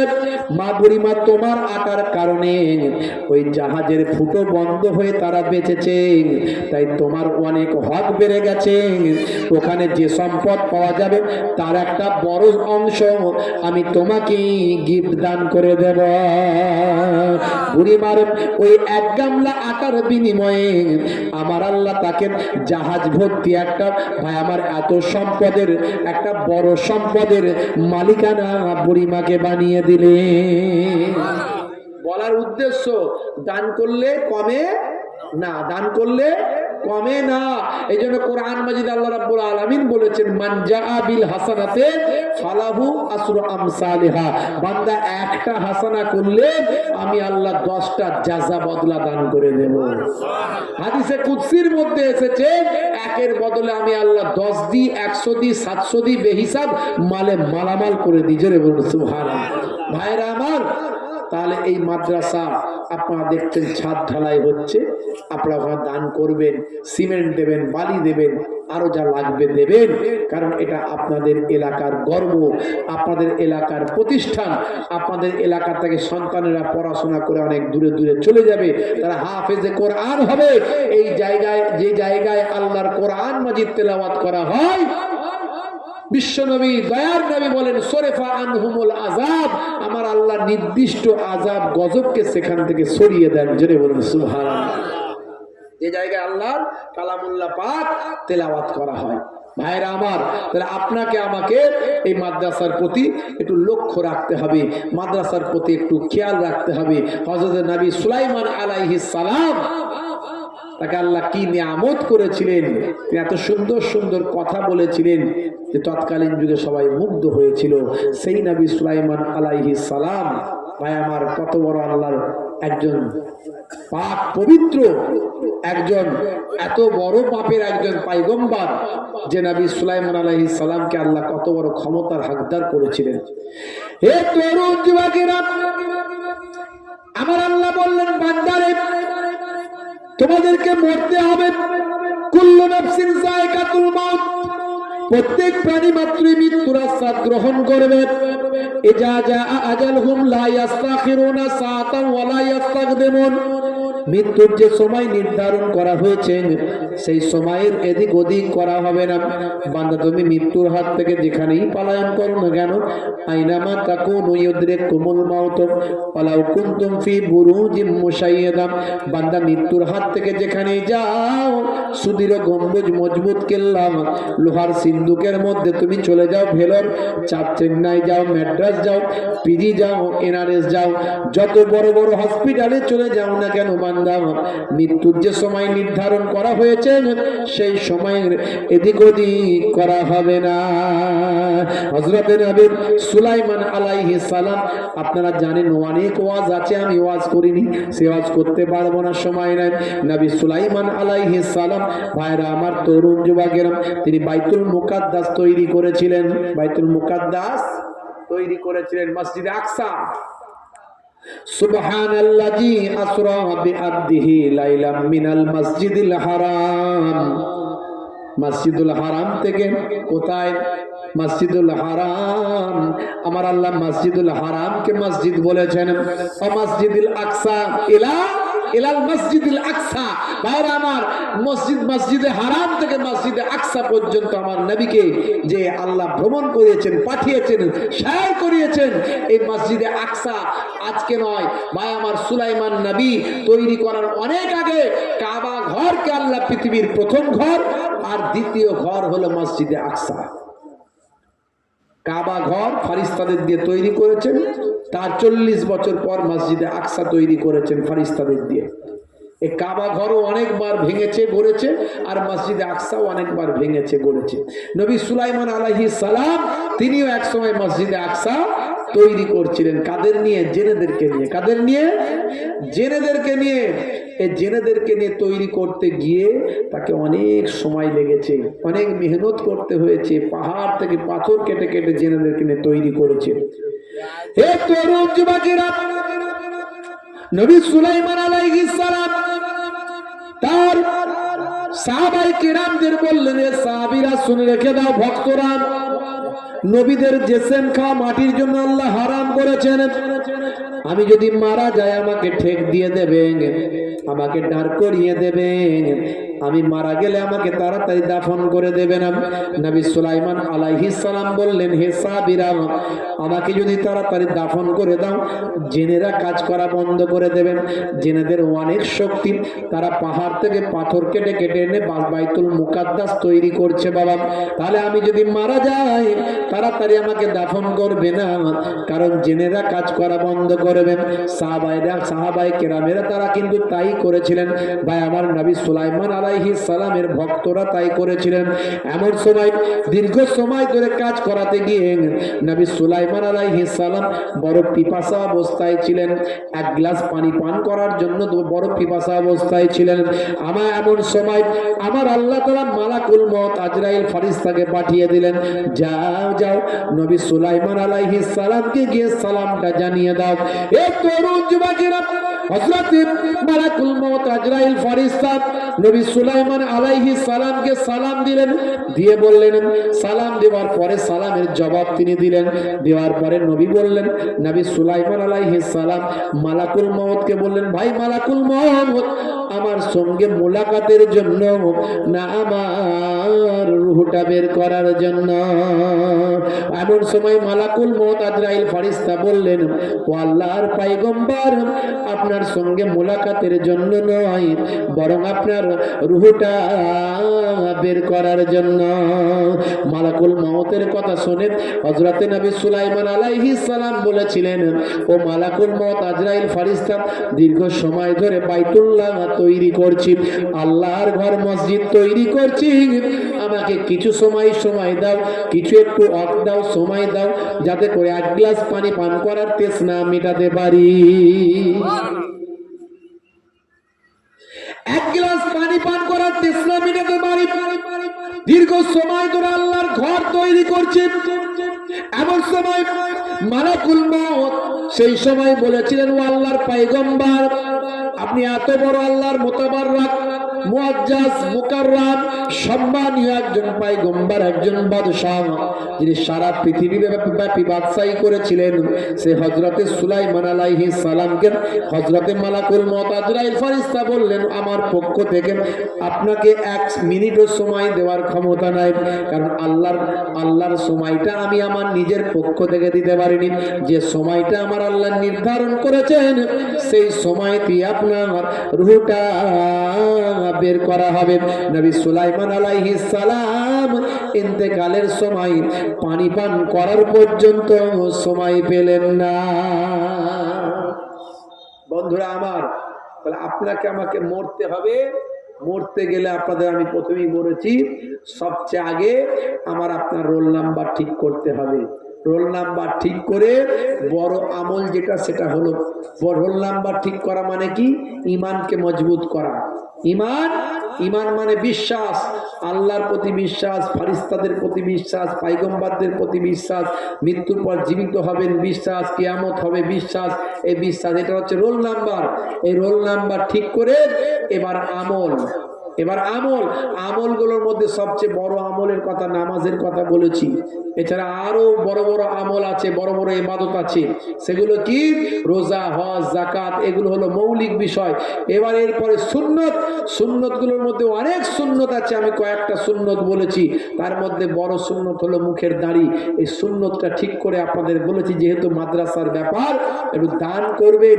দানের কথা বলতে গিয়ে সুলাইমান নবীর ঘটনা বলেছি, যে একটা বুড়ি মা, ভাই আমার, এক গামলা মাত্র আটার বিনিময়ে আমার আল্লাহ একটা জাহাজের একটা বড় অংশ তাকে, ভাই আমার, তার জাযা বদলা হিসাবে আল্লাহ দিয়েছিলেন। তাহলে দান করলে কমে না, বেড়ে যায়, এটা বলেছি। সর্বশেষ উপসংহারে বলেছি, মরতে আমাদের হবে, মৃত্যুর জন্য কোনো অপেক্ষা চলবে না। কখন মওত আসবে কেউ জানে না। সুলাইমান নবীর মওতটা কেমন ভাবে হয়েছিল সেটা আমি উদাহরণ হিসাবে তুলে ধরলাম। বাপজি আমার, তরুণ যুবকেরা আমার, একটা ছোট্ট ভাই আমার গজলের মধ্যে দিয়ে আমি আপনাদের মাঝখান থেকে বিদায় নেব। একটা ছোট্ট গজল। আমার মরণ আসিবে কখন কেউ তা জানে না, তোমার মরণ আসিবে কখন কেউ তা জানে না, আমি মরে গেলে তোমরা আমায় ভুলে যেও না, আমি মরে গেলে তোমরা আমায় ভুলে যেও না, আমার মরণ আসিবে কখন কেউ তা জানে না, তোমার মরণ আসিবে কখন কেউ তা জানে না। এই দুনিয়ায় চিরজীবন কেউ তো থাকবে না, অন্ধকার কবর যে আমার আসল ঠিকানা। এই দুনিয়ায় চিরজীবন কেউ তো থাকবে না, অন্ধকার কবর যে তোমার আসল ঠিকানা। সেই কবরে পিতা মাতা কেউ তো আসবে না, সেই কবরে পিতা মাতা কেউ তো আসবে না, আমার মরণ আসিবে কখন কেউ তা জানে না, তোমার মরণ আসিবে কখন কেউ তা জানে না। আল্লাহুম্মা সাল্লি আলা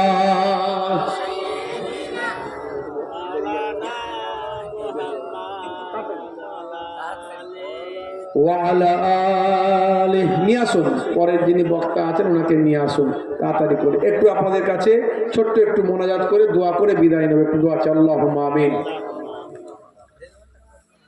রব্বানা আতিনা ফিদ দুনিয়া হাসানা ওয়া ফিল আখিরাতি হাসানা ওয়া কিনা আযাবান নার।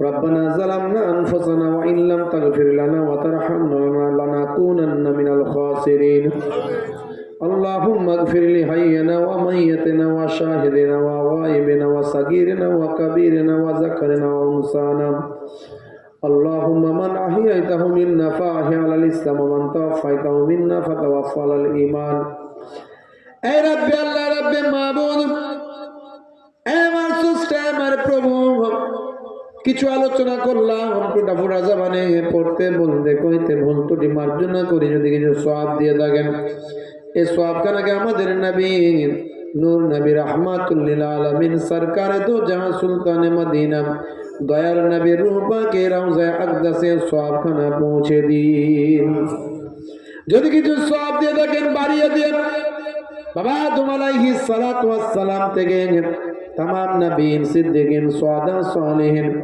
आइम्मा किराम मुस्ताहिदीन मुहद्दिसीन मुफस्सिरीन हुज्जाज किराम हुफ्फाज किराम आबिदीन जाकिरीन सालिहीन बंदा बंदीদের रूह पाके सवाब खाना पहुंचे दिन खास करे माबूद गो এই সওয়াব খানাকে বাড়িয়ে দিয়ে মক্কা শরীফ মদিনা শরীফ जन्नतुल बाकी जन्नतुल मुअल्ला तमाम साहबा किराम ताबीन तबे ताबीन आइम्मा किराम मुस्ताहिदीन मुहद्दिसीन मुफस्सिरीन हुज्जाज किराम हुफ्फाज किराम आबिदीन जाकिरीन सालिहीन बंदा बंदीদের रूह पाके এ সওয়াব খানা পৌঁছে দিন খাস করে সওয়াব খানাকে বাড়িয়ে দিয়ে আমার মাবুদ আল্লাহ আমার রব আমার স্রষ্টা এই সওয়াব খানাকে বাড়িয়ে দে तमाम আহলে বায়াত পাক পঞ্জাতন হুজুরদের রুহা পাকে সওয়াব খানা পৌঁছে দেন এই সওয়াব খানাকে বাড়িয়ে দেন तमाम আউলিয়া কেরাম হুজুরদের রুহা পাকে সওয়াব খানা পৌঁছে দেন খাস করে হযরতে গাউসে আজম আব্দুল কাদের জিলানী আল বাগদাদি হুজুরের রুহ পাকে সওয়াব খানা পৌঁছে দেন तमाम আউলিয়া কেরাম खास করে আমার ফুরফুরা শরীফ হযরত পীর আবু বকর সিদ্দিক রাহমাতুল্লাহ আলাইহি হুজুরের রূহ পাকে সওয়াব খানা পৌঁছে দিন পড়না যান পাঁচ নানা যান খাস করে নানা যান ছোট হুজুর পীর কেবলা রাহমাতুল্লাহ হুজুরদের রূহ পাকে সওয়াব খানা পৌঁছে দিন আমার পীর নগরী হুজুরের রূহ পাকে বাবা যান পীর নগরী হুজুরের রূহ পাকে সওয়াব খানা পৌঁছে দিন খাস করে আমরা যারা এখানে হাজিরা দিয়েছি আমাদের জন্ম দুঃখে বাপ কবরে মা কবরে দাদা দাদি কবরে নানা নানি কবরে আত্মীয় স্বজন যারা কবরে চলে গেছেন কবরগুলো গোলাপ ফুলের বাগান বানিয়ে দিন শেষ দোয়া মাবুদ মরতে আমাদের হবে মৃত্যু ছাড়া কেউ রেহাই পাইনি আর পাবো না মওত যখন আমাদের দেবেন রাস্তাঘাটে পড়ে যেন মওতটা না হয় অ্যাক্সিডেন্ট মওত দেবেন না হঠাৎ মৃত্যু দেবেন না ক্যান্সার টিউমার প্যারালাইসিসে মৃত্যু যেন না হয় মওতটা যখন দেবেন যেন রমজান মাস হয় জুম্মার দিন হয় রোজা রাখা অবস্থায় পাক কালেমা শরীফ পড়তে পড়তে আপনার নবীর চাঁদ মুখখানা দেখতে দেখতে আমাদের মওতটা নসিব করে দিন আমিন আমিন লা ইলাহা ইল্লাল্লাহ লা ইলাহা ইল্লাল্লাহ মুহাম্মাদুর রাসূলুল্লাহ সাল্লাল্লাহু আলাইহি ওয়াসাল্লাম মাশাআল্লাহ জনাব হযরত মুহতারাম মাওলানা ঈসা হক আল মাজাহিরি মাশাআল্লাহ আমার অত্যন্ত প্রিয় মানুষ আমি ভাবছিলাম যে ওই মানুষটা নাকি দেখলাম ঠিকই তো ওই মানুষটাই তো এখানে আছে মাশাআল্লাহ খুব যোগ্য আলেম দীর্ঘদিন ধরে আমার সঙ্গে পরিচিতি বুঝতে পারছেন ভাইরা আমার উনি ওয়াজ করবেন আপনারা ঠিকভাবে শুনেন ধীরে সিস্তে কেউ উঠাউঠি করবেন না আমার সঙ্গে মুসাফা করার কারো দরকার নাই আমার তাড়াতাড়ি আছে আর একটা প্রোগ্রাম আছে আপনারা ভিড় করলে সমস্যা হয়ে যাবে মজলিসটাও নষ্ট হয়ে যাবে মজলিস নষ্ট করবেন না খুব যোগ্য আলেম খুব সুন্দর আলোচনা করেন বলা ওয়াজ নসিহত আপনারা কেউ উঠাউঠি করবেন না একবার তাকবীর দেন তো নারে তাকবীর নারে তাকবীর মাদ্রাসা রিসালে সওয়াব মাদ্রাসা রিসালে সওয়াব সিলসিলা ফুরফুরা শরীফ নারে তাকবীর